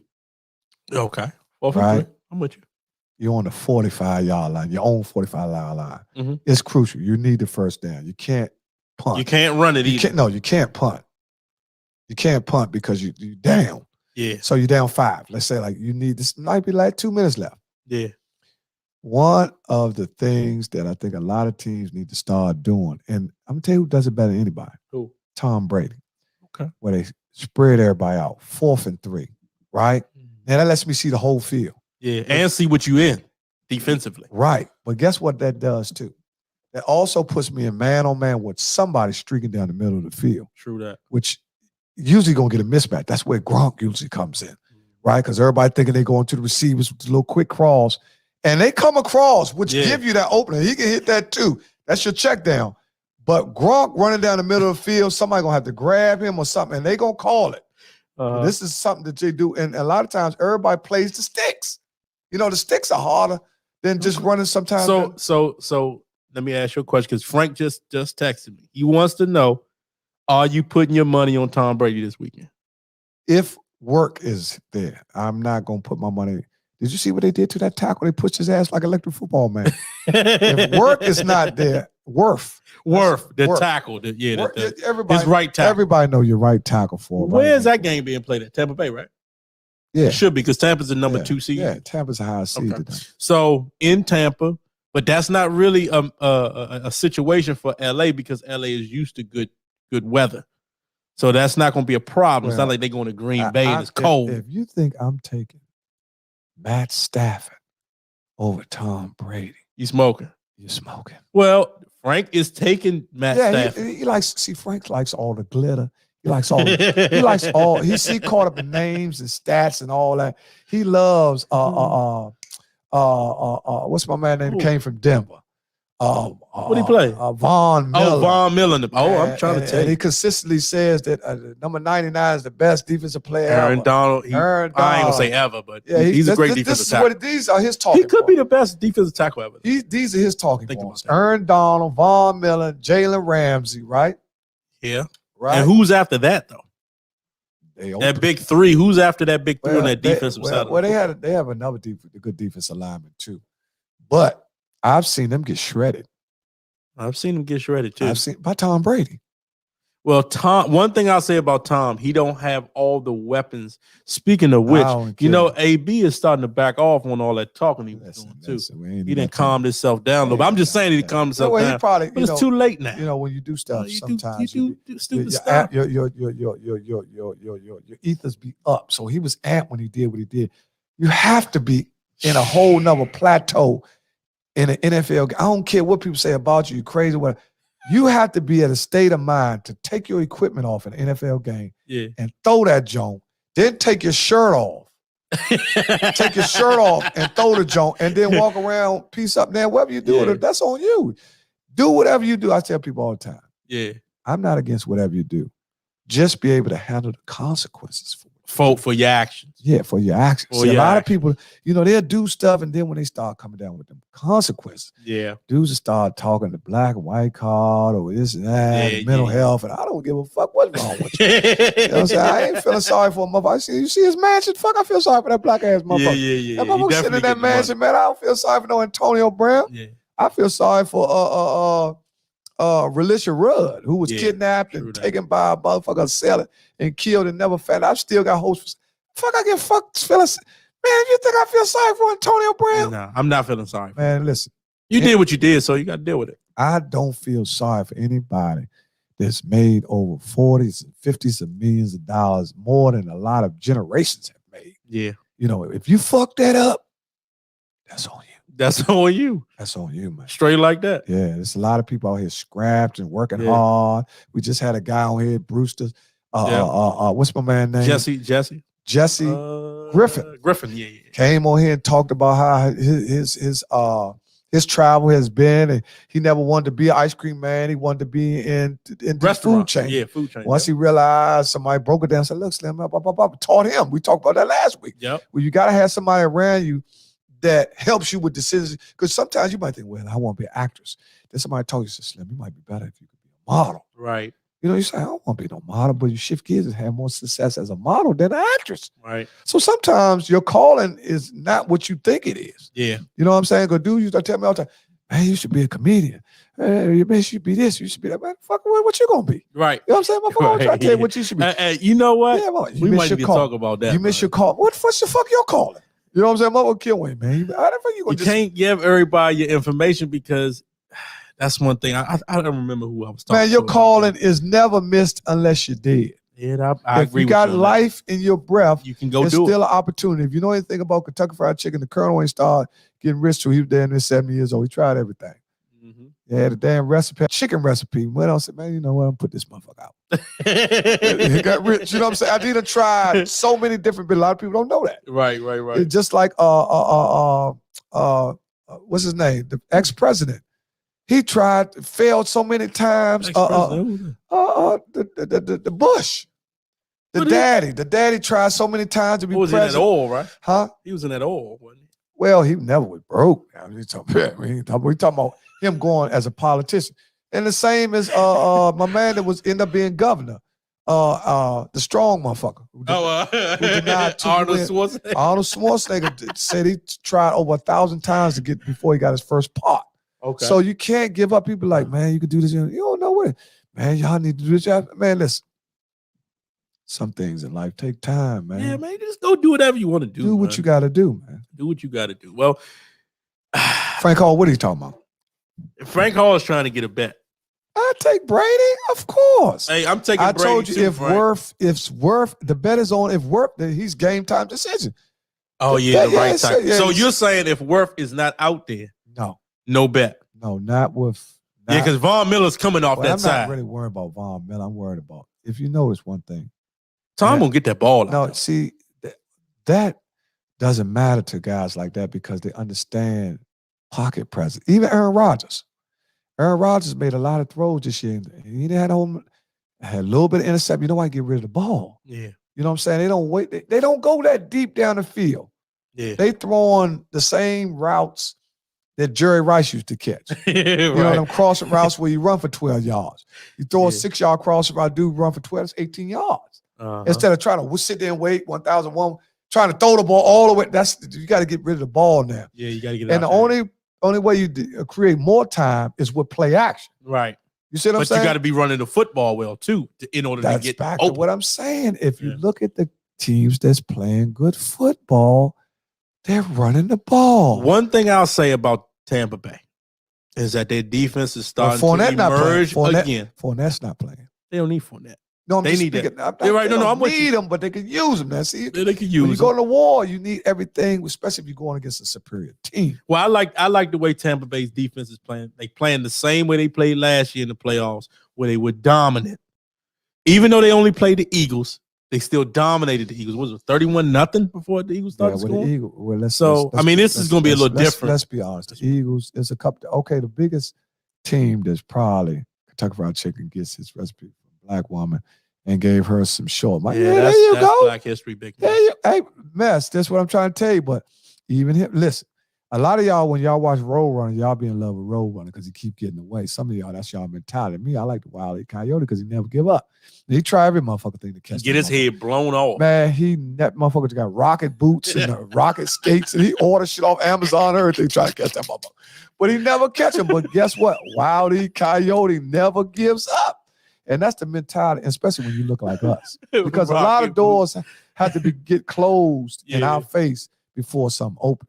Agreed. Now, you might get lucky. You might, that's everybody say, oh, that ain't me. There's always one motherfucker going, that ain't happening to me. I don't know what he talking about. I got right to the top.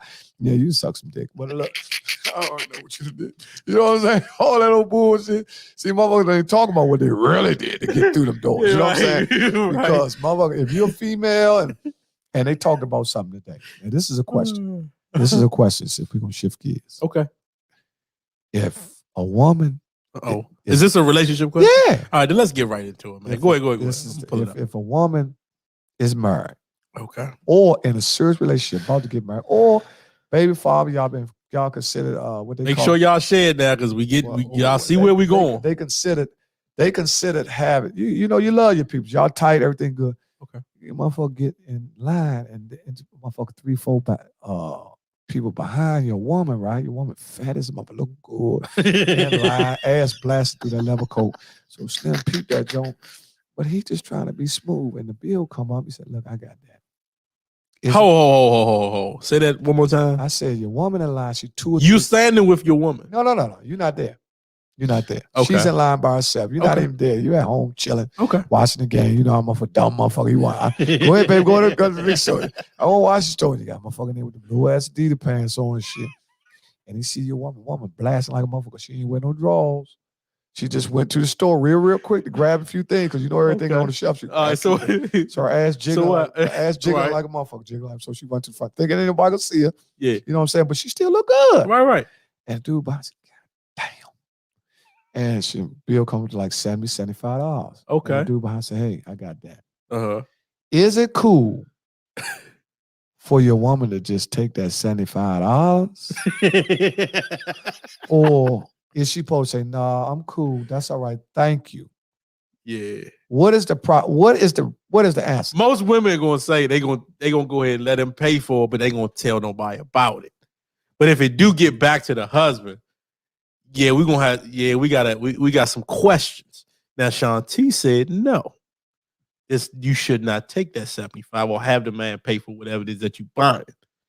Okay. I feel the same way. If no, you're not getting no money from nobody else. No. Mm-mm. How would you feel? So you would be fine. I mean, what's your stance on that? If your woman took my wife, I ain't got no wife. If your wife took the 75 and said, "Hey, go ahead, take care of that." If my wife took the 75, she probably wouldn't even tell me. But what if you found out though? I mean, if you know what, Like if she left A the receipt in woman the car or actually, something. but they ain't gonna, I don't check behind all that shit. I'm but just saying. a woman really know her man, so if she took the 75, Uh-huh.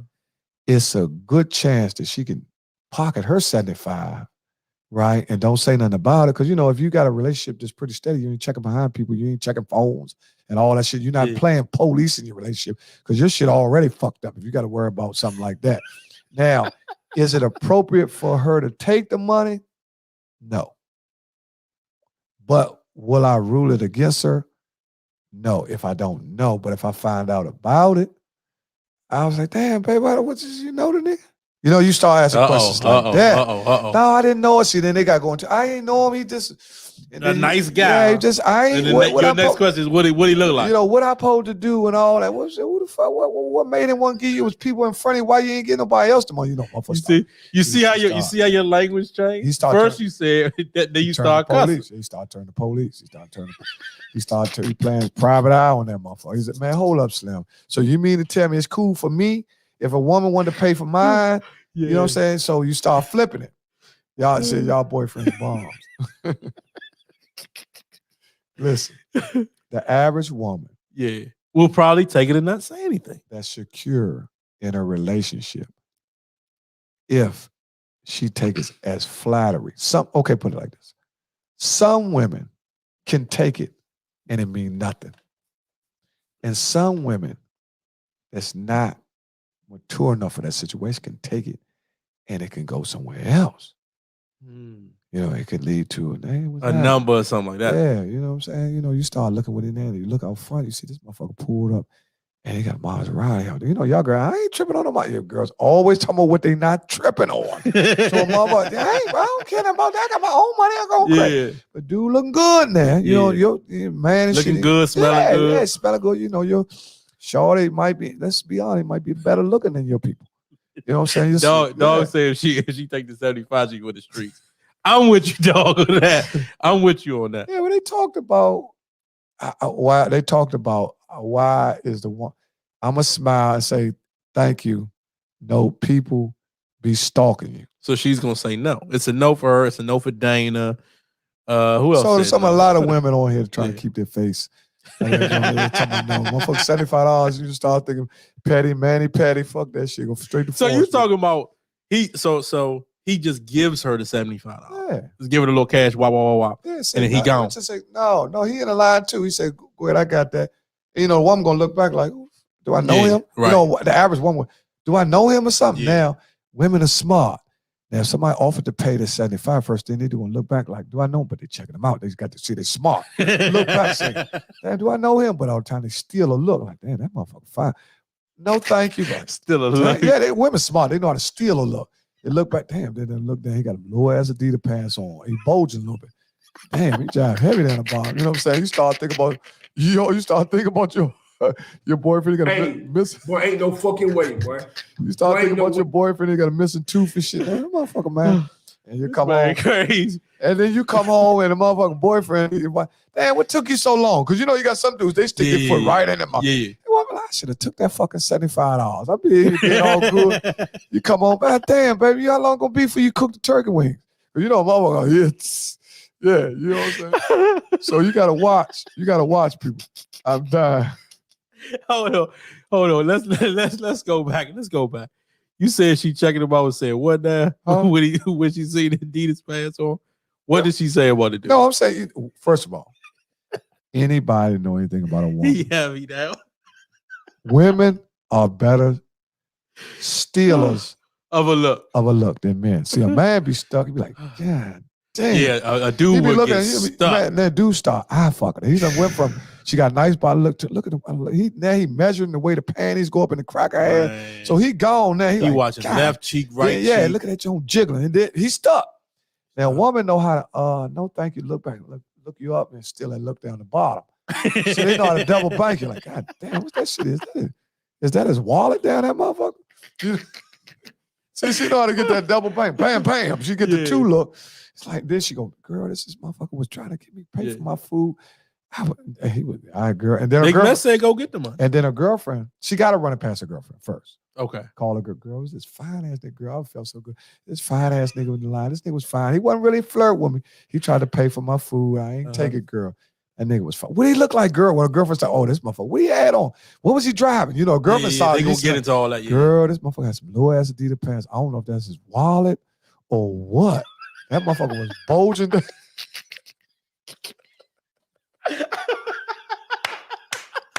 See, women always try to be so shy. What the fuck you mean he was bulging? Girl, you was looking at Joe. Hell yeah, I said I couldn't help him miss. I don't know if he was aroused by me or what.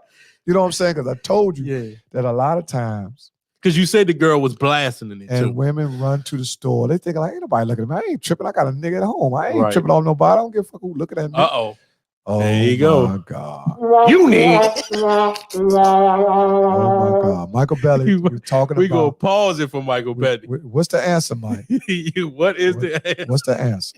What's the answer? You know, a lot of times, like I said, a lot of women, you know, they smart. They hurry up and go to the grocery store real quick. They might even, you know, women these days, if you find you can get away with things that, or you're nice shape, you can get away with things that a woman who kind of like might not be as confident in her figure is. And some girls go out. Some women be blasting and don't have no confidence. Some women is so confident they go out in a t-shirt, a little jacket on, no bra, titties firm, up, nibbles blast. You know what I'm saying? Certain things, you know, they know what they're doing. They got the leggings. They wear the leggings, no drawers, ass blastings, and some Ugg slippers. You know what I'm saying? You know, some Uggs smelling good as a motherfucker, right?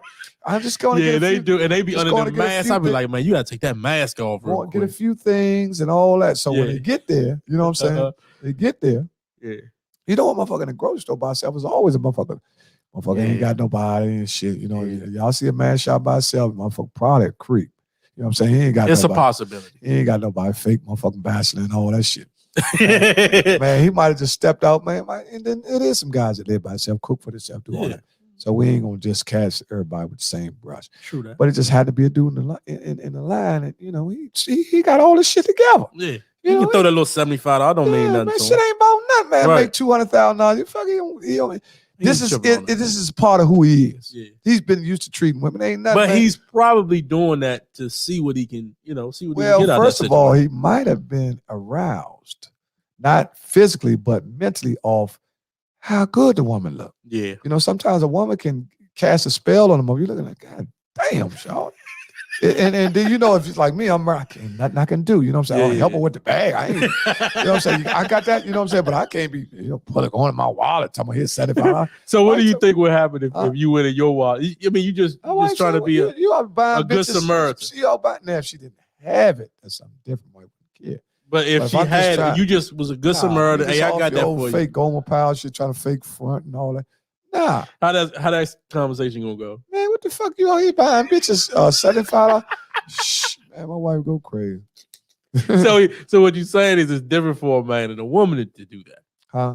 It's different for a woman and a man to do that. Yeah, if you're a man, you're getting cussed out. If you're in a relationship, now I'm not gonna tell people what they can do. They can do whatever you want to do with your money. Once again, I said, people in the world, you can do what you want to do. I just don't like people that don't be able to handle the consequences behind your actions. See, because that's one of my strong points. Anything I ever did in my life, fuck up, get caught and all that. Yeah, I take my weight.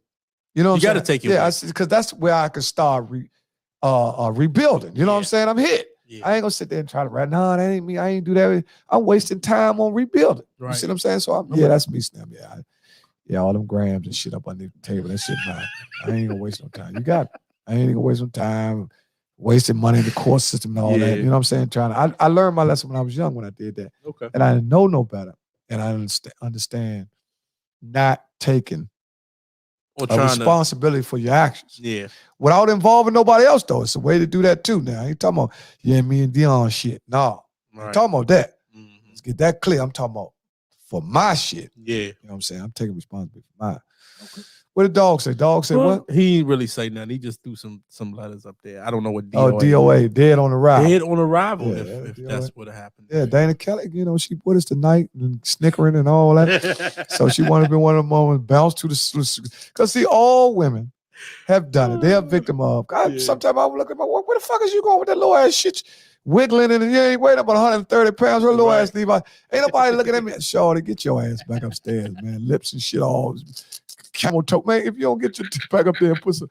I ain't thinking. Yeah, you know what? Sometimes women don't even be paying attention. They leave out. Yeah, they ain't think about that because they think about they good. They got their own money. Yeah. They ain't giving nobody no play. Right. They ain't giving nobody no pussy. But at the store, it could, like you said, that was a good scenario. Yeah, it could quickly get out of hand. Yeah, quickly. Oh, same thing. Yeah, we still talking about the same thing. No. We can move on, Shantice. Let's talk about where you were at this Friday, where they needed some promotion. Yeah, I talked to her about that too. Yeah, it's a lot of places. She said, "Do you care how she dressed when she's out with you?"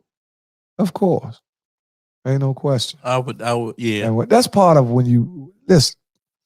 When you choose your mate, you must understand who she is. Now, if you choose your mate and you met her because of the clothes she's wearing that turns you on. Yeah. Now, once you get with her, you can't try to, change. Yeah, you can't wear that. She's who she is. Yeah, at this point. No, that's what got you on her. You know what I'm saying? That might turn you on, but now if me and her together, then I'm sure we try to look presentable as a team and respectable. Yeah, we a team. If we go out together, I ain't gonna be looking this way, and my wife looking homely, or she ain't gonna be looking all dressed up, and I got boots and shit. No, we try to. We try to coordinate because that's what a couple does. I mean, we ain't gonna have the same Kings to me shirts on and shit. With our faces on the motherfucker. But you know what I'm saying? We try to make, we ain't gonna even go with color. We don't even do colors the same. But yeah, I don't like it's based on what we have on. We're gonna somewhat the question. Oh, you missed the question. You missed the question, E. Okay, we're running back. Go ahead, we're running back. Go ahead. Okay. For those who missed the question was if you was in your woman was in the supermarket. Your woman left. Just went to the supermarket. You home watching the game. Woman ran out to, she got a little tight shit, got little leggings and shit, and a little t-shirt, no bra, because she just going to get a few things. She ain't think about going in there. Some women ain't think about that. Right. They don't give a fuck if you look at them not. You ain't getting none. Yeah. But she attracted a guy, two or three people behind. You wasn't there. And he agreed to pay for whatever it was that she groceries, $75 worth of groceries. Now, if it was $10 worth of shit, that was just a gesture. Yeah. When you start going past $50, that's somewhere. $75 is what he that's paid. $75. That's a bigger commitment than $10, $12. Yeah. If somebody say, well, thank you, bought you a box of candies. Well, not even candy, it was something, $15, $12. The question is it okay for your girl to take that bread? Yeah, is it cool? Or wife or whomever, significant other. Yeah, wife, baby mother, somebody that you're in a committed relationship, you live with or whatever. Is it cool for her to take that money? Yeah. Straight like that. Yeah. That was the question, Eric. That was the question, Eric. Make sure you chime in on that. 49er fans, get ready. Y'all got Aaron Rodgers this week. Buffalo Bill fans, get ready. You got Patrick Mahomes this week. Cincinnati fans, get ready. You have Tennessee Titans this week. Mm-hmm. Tampa Bay Ram fans, you have Tampa Bay. True that. And we have one more playoff game, I think. Who was the other? Bengals. Oh, you said Bengals. I said Bengals and Tennessee. You said Kansas City and the Bills? Kansas City and the Bills. It's actually how many teams are left now? I think we're at 8. Okay. So in the NFC East, you have Tampa Bay playing the Rams, Green Bay playing 49ers. Yeah. So you're in the final 4 of each conference. Right. In the West, AFC West or AFC period, you have Buffalo facing. Buffalo's playing the Chiefs. Playing the Chiefs in Kansas City. And you have Cincinnati playing Tennessee in Tennessee. Yeah. Okay, that's that. Now, first of all, if you weigh the last 8 teams, right? Mm-hmm. All of the teams have good quarterbacks. Okay. Let's start right there. All of the teams that left now have the top quarterbacks of the year left. Maybe not the Rams. Maybe not the Niners. No. That's where okay. Now, let's go back. The 49ers, Jimmy Garoppolo. Did you see the record Jimmy Garoppolo has with Kyle Shanahan? No. Well, he has a very high winning percentage with Kyle Shanahan. Without Jimmy, the stats are horrible. Okay. Right? And also in the last 5 or 6 games, Jimmy Garoppolo is in the top 5 quarterbacks in the league. Last 5 games. Tom Brady threw for more yards than anybody this year. Okay. Aaron Rodgers, MVP candidate. Yeah, I think it's going to Tom. Patrick Mahomes, also top-notch quarterback, an A-plus quarterback. Now, you have the Rams quarterback actually threw for more yards than anybody in Rams history. They're the greatest show on turf. And they got Cooper Kupp, which is the number 1 yardage, touchdowns, and yards after catch or something like that. He's the leader of all 3 as far as receiving. I think it's receiving, catches, touchdowns, and yards. I think Cooper Kupp has all 3. Triple crown. Just in case y'all tuning in, we shifted sports. We had a guest earlier. We back on Brewster's Ice Cream in Waldorf, Maryland. You can go to our site, go to his app, Brewster's app. It's located in Waldorf, Maryland. Brewster's is a chain amongst Brewster's, which he talked about. He's a franchisee. A franchisee. He talked about actually showing a kid how he can actually become a franchise owner of a Brewster ice cream parlor. Right. That was a good conversation. That was a great conversation for young people. So if y'all have if y'all have 15-year-old, he said he liked working with 15-year-old. Yeah.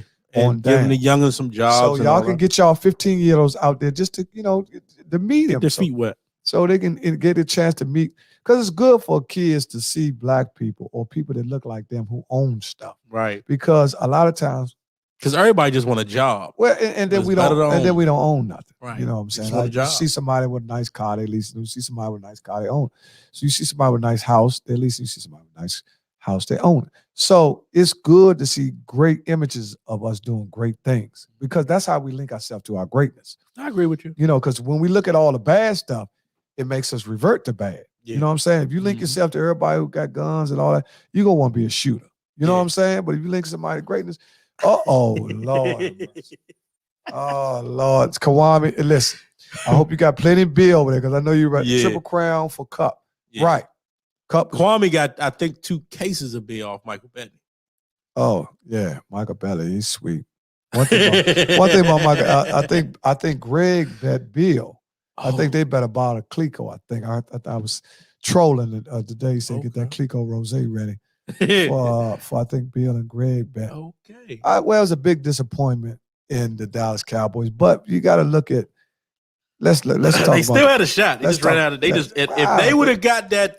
If they would have got that down back. See, that's when you grasp for straws. You're 21. I'm just saying. I'm scared if he got one more down because Dallas would kill you like that. One down. Nah. You lost it, man. Quarterbacks need 22-yard line.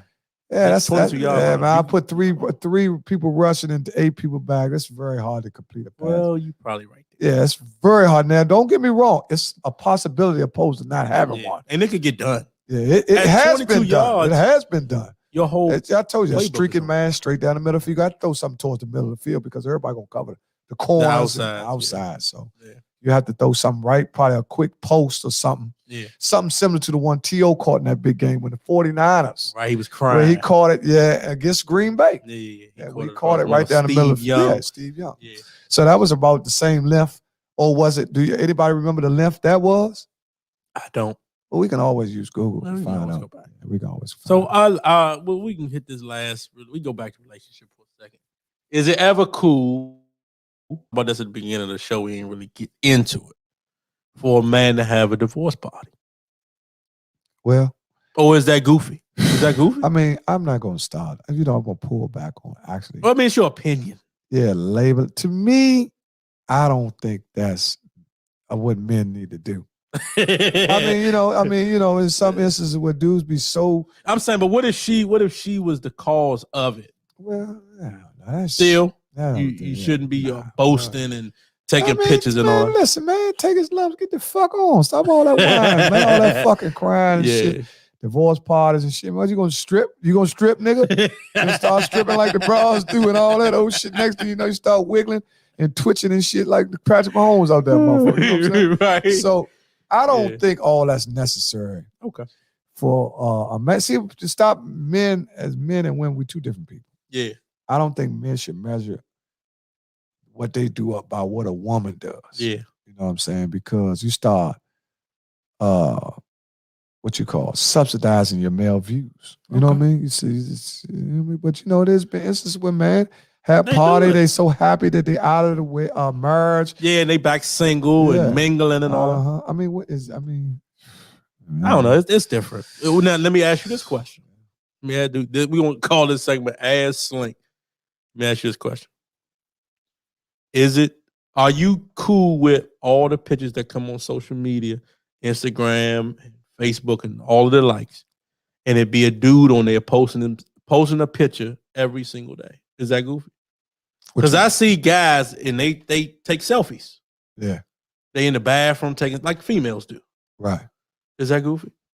Well, because there's quite a few that be on my time. I be like, yo, this dude take pictures every day. Like, come on. Well, some people, let me say this, some people are in love with the camera. They want to, I told you, people are living through social media. A lot of people are living their aspirations, dream. Some people, you never know, they might want to be a model, just don't know how to say it. You know what I'm saying? And then, they want to see, and some motherfuckers been ugly for a long time. And now they started teaching. Or they getting that money. They get money, they let them motherfucker, man, I'm up. You know what I'm saying? So, you know what I mean? You been at the back of your class, ugly motherfucker, teeth crooked, motherfucker got few dollars, straighten his teeth out, shit out in the hairline, put that dye shit in your head, you know what I'm saying? So, he just trying to show himself off. And then he happy, you know what I mean? But that's what social media was created for. Okay. I mean, so you don't think it's goofy to do that? I'm not going to be taking selfies and shit in tubs and all that shit. Not me. I don't think it's appropriate, with that whole sex symbol shit. That's not me, but to each his own. What's up, Mike? I done seen people do a lot of different things, and I know some of the people, I don't know, they wholeheartedly men, but they might have been having a moment. Because once you I'm talking about every day. I'm not talking about you having a moment. You had a retirement party. Sometimes take a couple pictures. You got on a nice little suit or something. Sometimes motherfucker hit that send button too much, man. When you hit that, it's gone. When you hit that send button, you're like, damn. When you go look at yourself, like, oh shit, I posted that. You know what I'm saying? So sometimes people post stuff. Quay, what is happening? What's up, Quay? sis? How you doing? You must have heard my voice talking about you last week, girl. I miss you, sis. How you doing? How's everything? How's the family? Yes, indeed. How your brothers doing? The boys? We've been dodging and moving around. Everybody been, sniffing around, trying to dodge COVID in every aspect and every way. I seen one motherfucker, my homie, he had about 30 tests and shit. He had them joints on like luggage and shit. I said, God damn, how many times he gonna test himself? You know what I'm saying? Some people be testing every day, but we live in. Speaking of those, big shout out to the Biden administration, because now everybody's gonna get free tests. You go on the website, you can order tests. I think it's up to 4. You can test in your home. Make sure you ain't got it. But I do think that they want you to upload whatever it was. So like if you say you tested positive, they want you to upload that information. Also, I know for a fact in the school systems, they're doing that as well.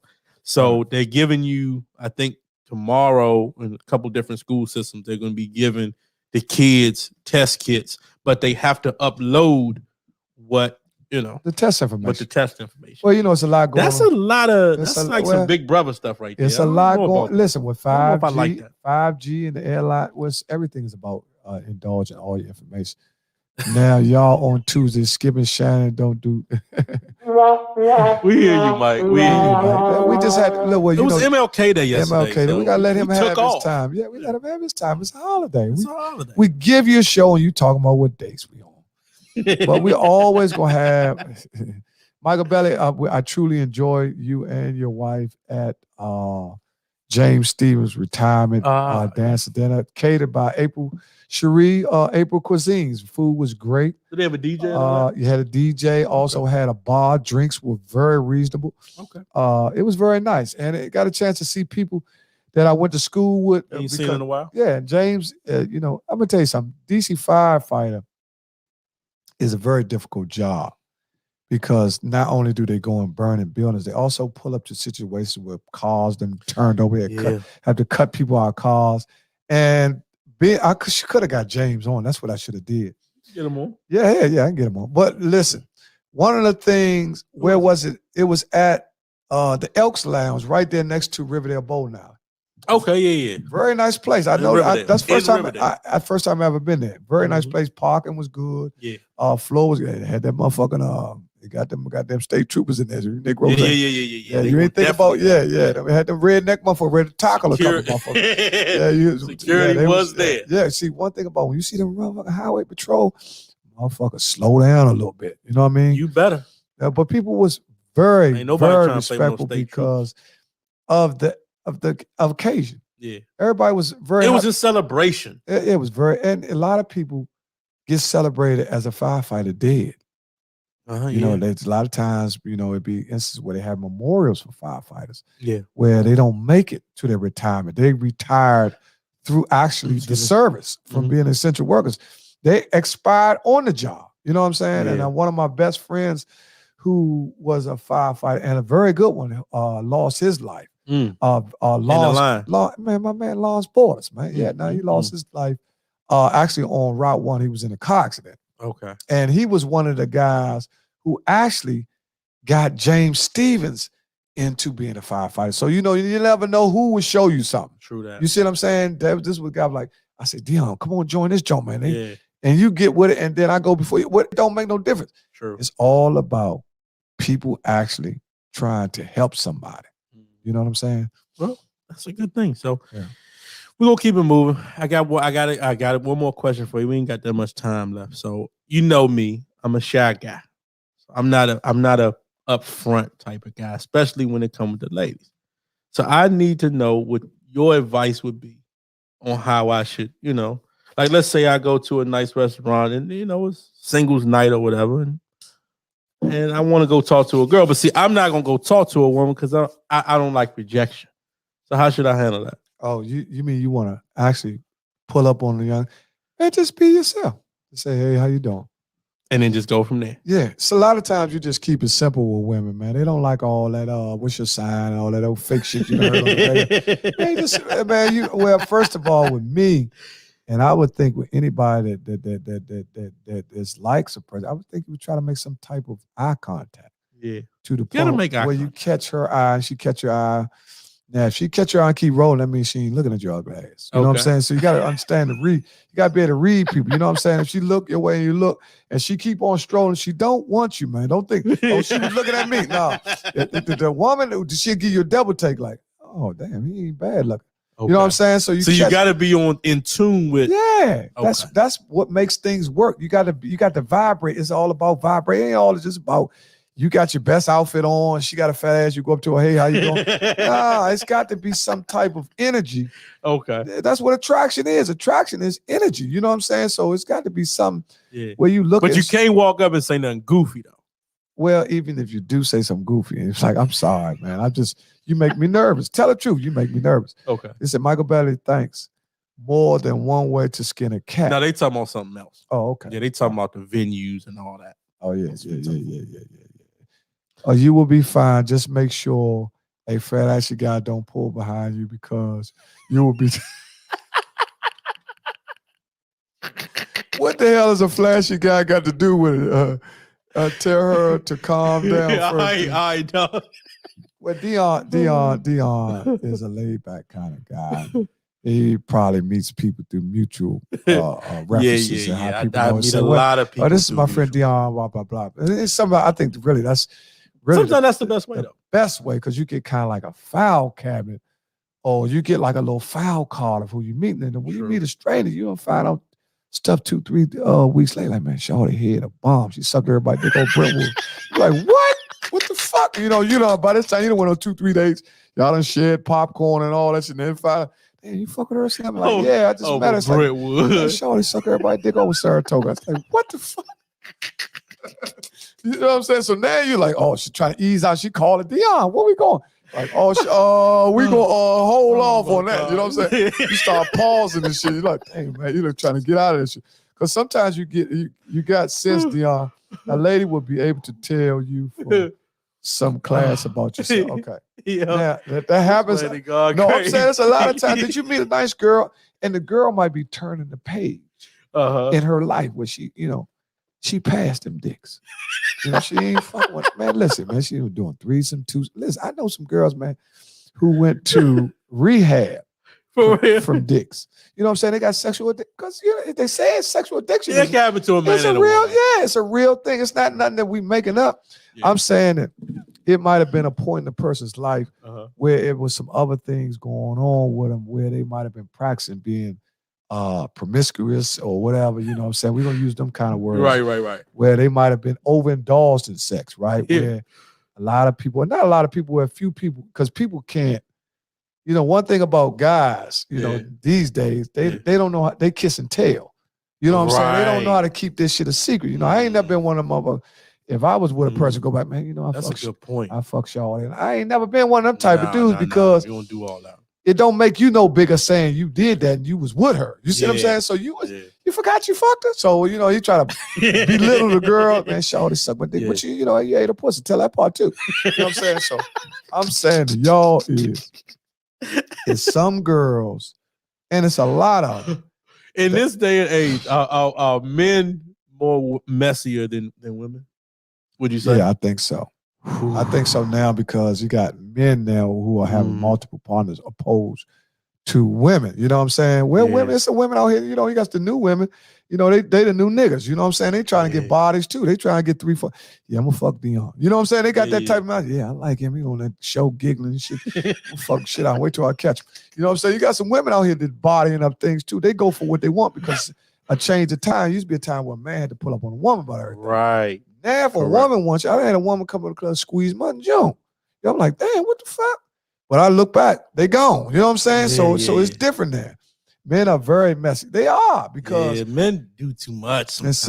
You gotta calm down a little bit. So a lot of you crooked teeth motherfuckers done start getting more pussy than y'all ever got in y'all life. So y'all got messy. Agreed. You know what I'm saying? Agreed. So and then women out here now will give you some, but don't mean they really want you. Right. You know what I'm saying? They just try and get theirs off. It's experience. You know what I'm saying? They might have heard something or whatever. You know, they might, I'm fucking him. You know, it's different now. Sex is cheaper than it used to be. It is much cheaper. I was just having this conversation the other day with somebody. I don't remember who it was, but when they brought crack out, they really cheap in sex, motherfucker getting. But even without that, let's just talk about 2022. How cheap is sex now? Because everybody's having it. Well, it's not that big a thing. Like I said, it's a domino effect. It started, back when people start swapping sex out for drugs. You know what I'm saying? Drug epidemic has played a big part where sex, it really destroyed a woman's morale. And good women, you know what I'm saying? Where they might have, had some, even guys, supplemented guys. Because I know some women that was tricking. You know what I'm saying? I know some women saying, yeah, you want this pussy? I'll buy you a 40, but you're going to suck my pussy. You know what I'm saying? There's some guys, I just seduced a little. We ain't talk about it. Some guys that seduced themselves. Yeah. Got caught in the freaky dick zone. You know what I'm saying? They had to get a punk to suck your dick for another 40 or something. You know what I'm saying? So that's a whole nother conversation. But it's why they go crazy. What I'm saying is, we know, without throwing our people underneath the bus, that sex throughout the world has become cheap. It was a time a little further back where you had to do a little bit more to actually get in a woman's pants or a woman actually getting what they do. Yeah. But now people are physically and motivated off the physical. They do have the Kelly's book. Yeah. I think the LS has made sex more casual as well. Yeah. Who is the LS? Yeah, what is the LS? What is the LS? She might have just. She might be talking about a different community. Yeah. So let's talk about LS. What is LS? Yeah, what does that mean? We ain't got much time left. Well, I'm gonna tell you something. One thing for sure. 10 seconds let me tell you something. Oh, lifestyle. That's what she. If a woman, the lifestyle has made sex more if a woman is able to keep herself up and still look great, I don't give a fuck how many bodies she got. If she still looks good, she will still receive attention from guys. Yeah. There will still be some guys that claim they like that, like this, like that, but they still want to hit it.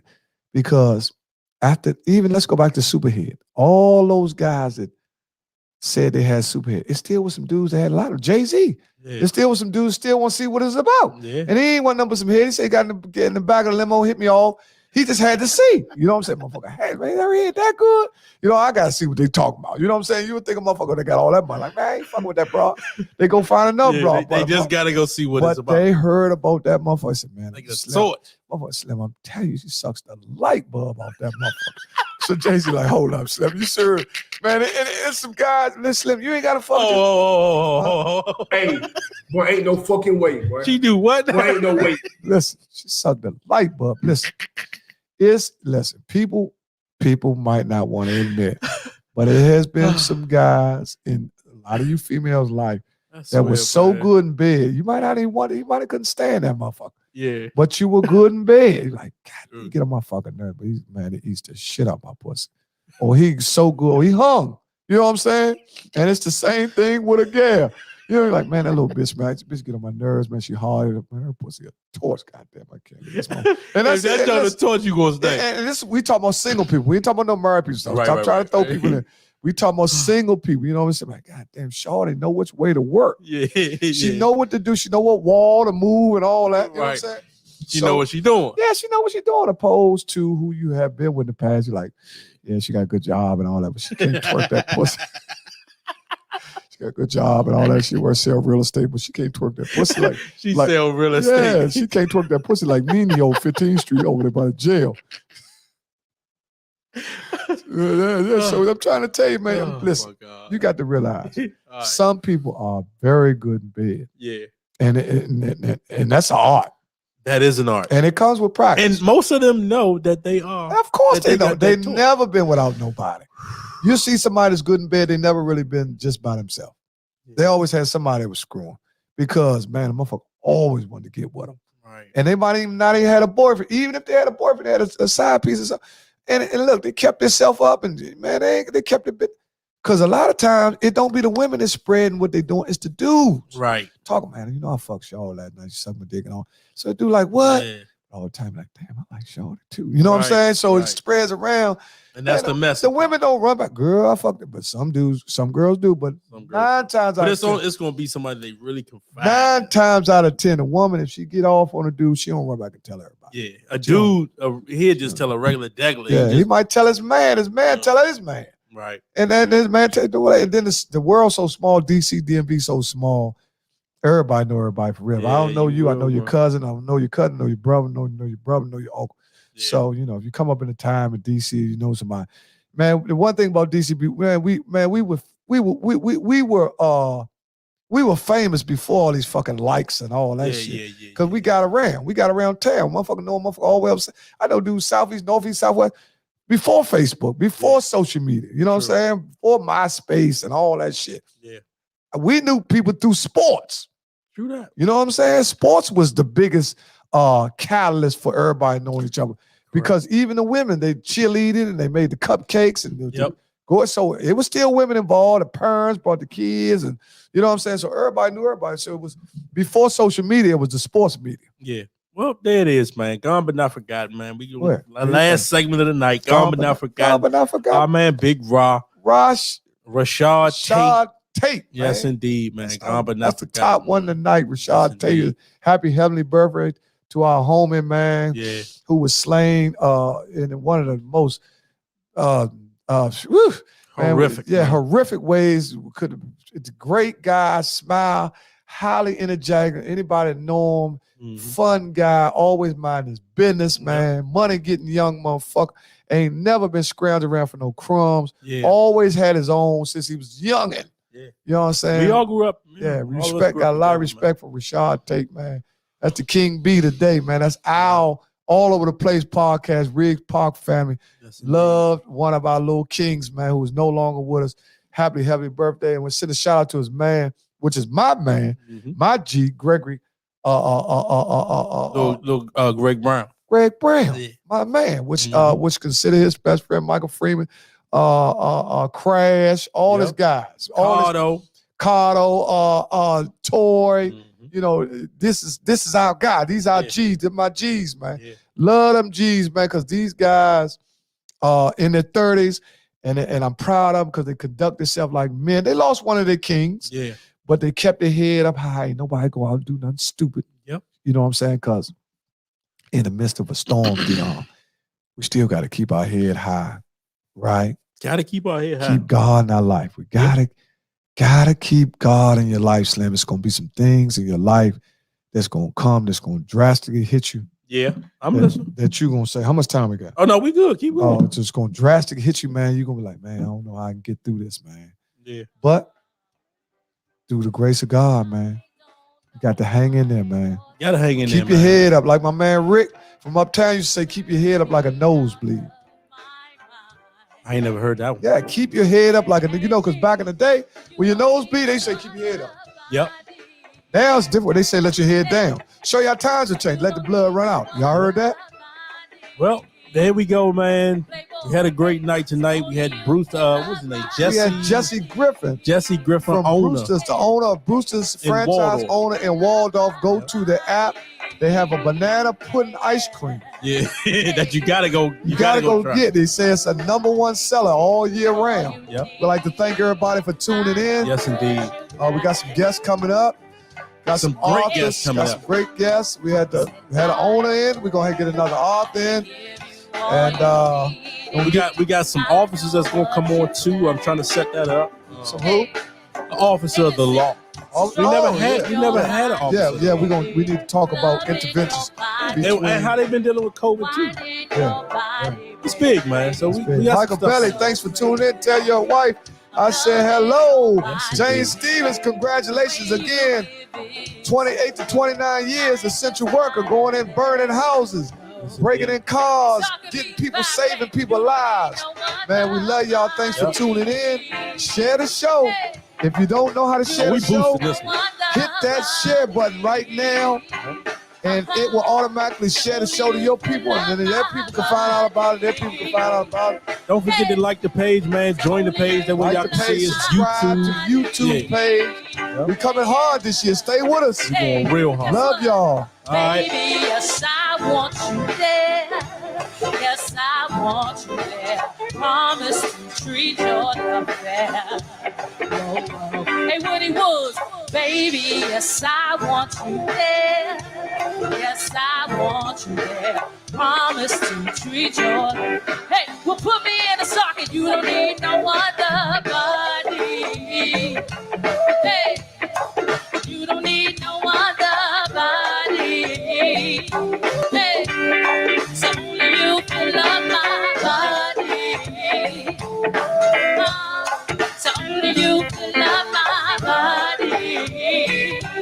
Hey, but one more time, keep it right there. Hey, well, baby, yes, I want you there. Yes, I want you there. Promise to treat your love fair. Baby, yes, I want you there. Yes, I want you there. Promise to treat your love fair. Hey, you don't need no other body. You don't need no other body.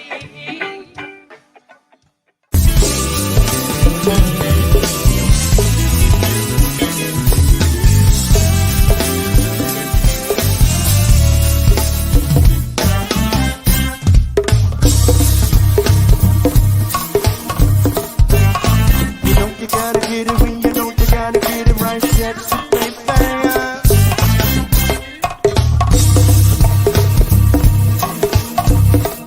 I said you know you gotta get it. You know you gotta get it right. That's the baby.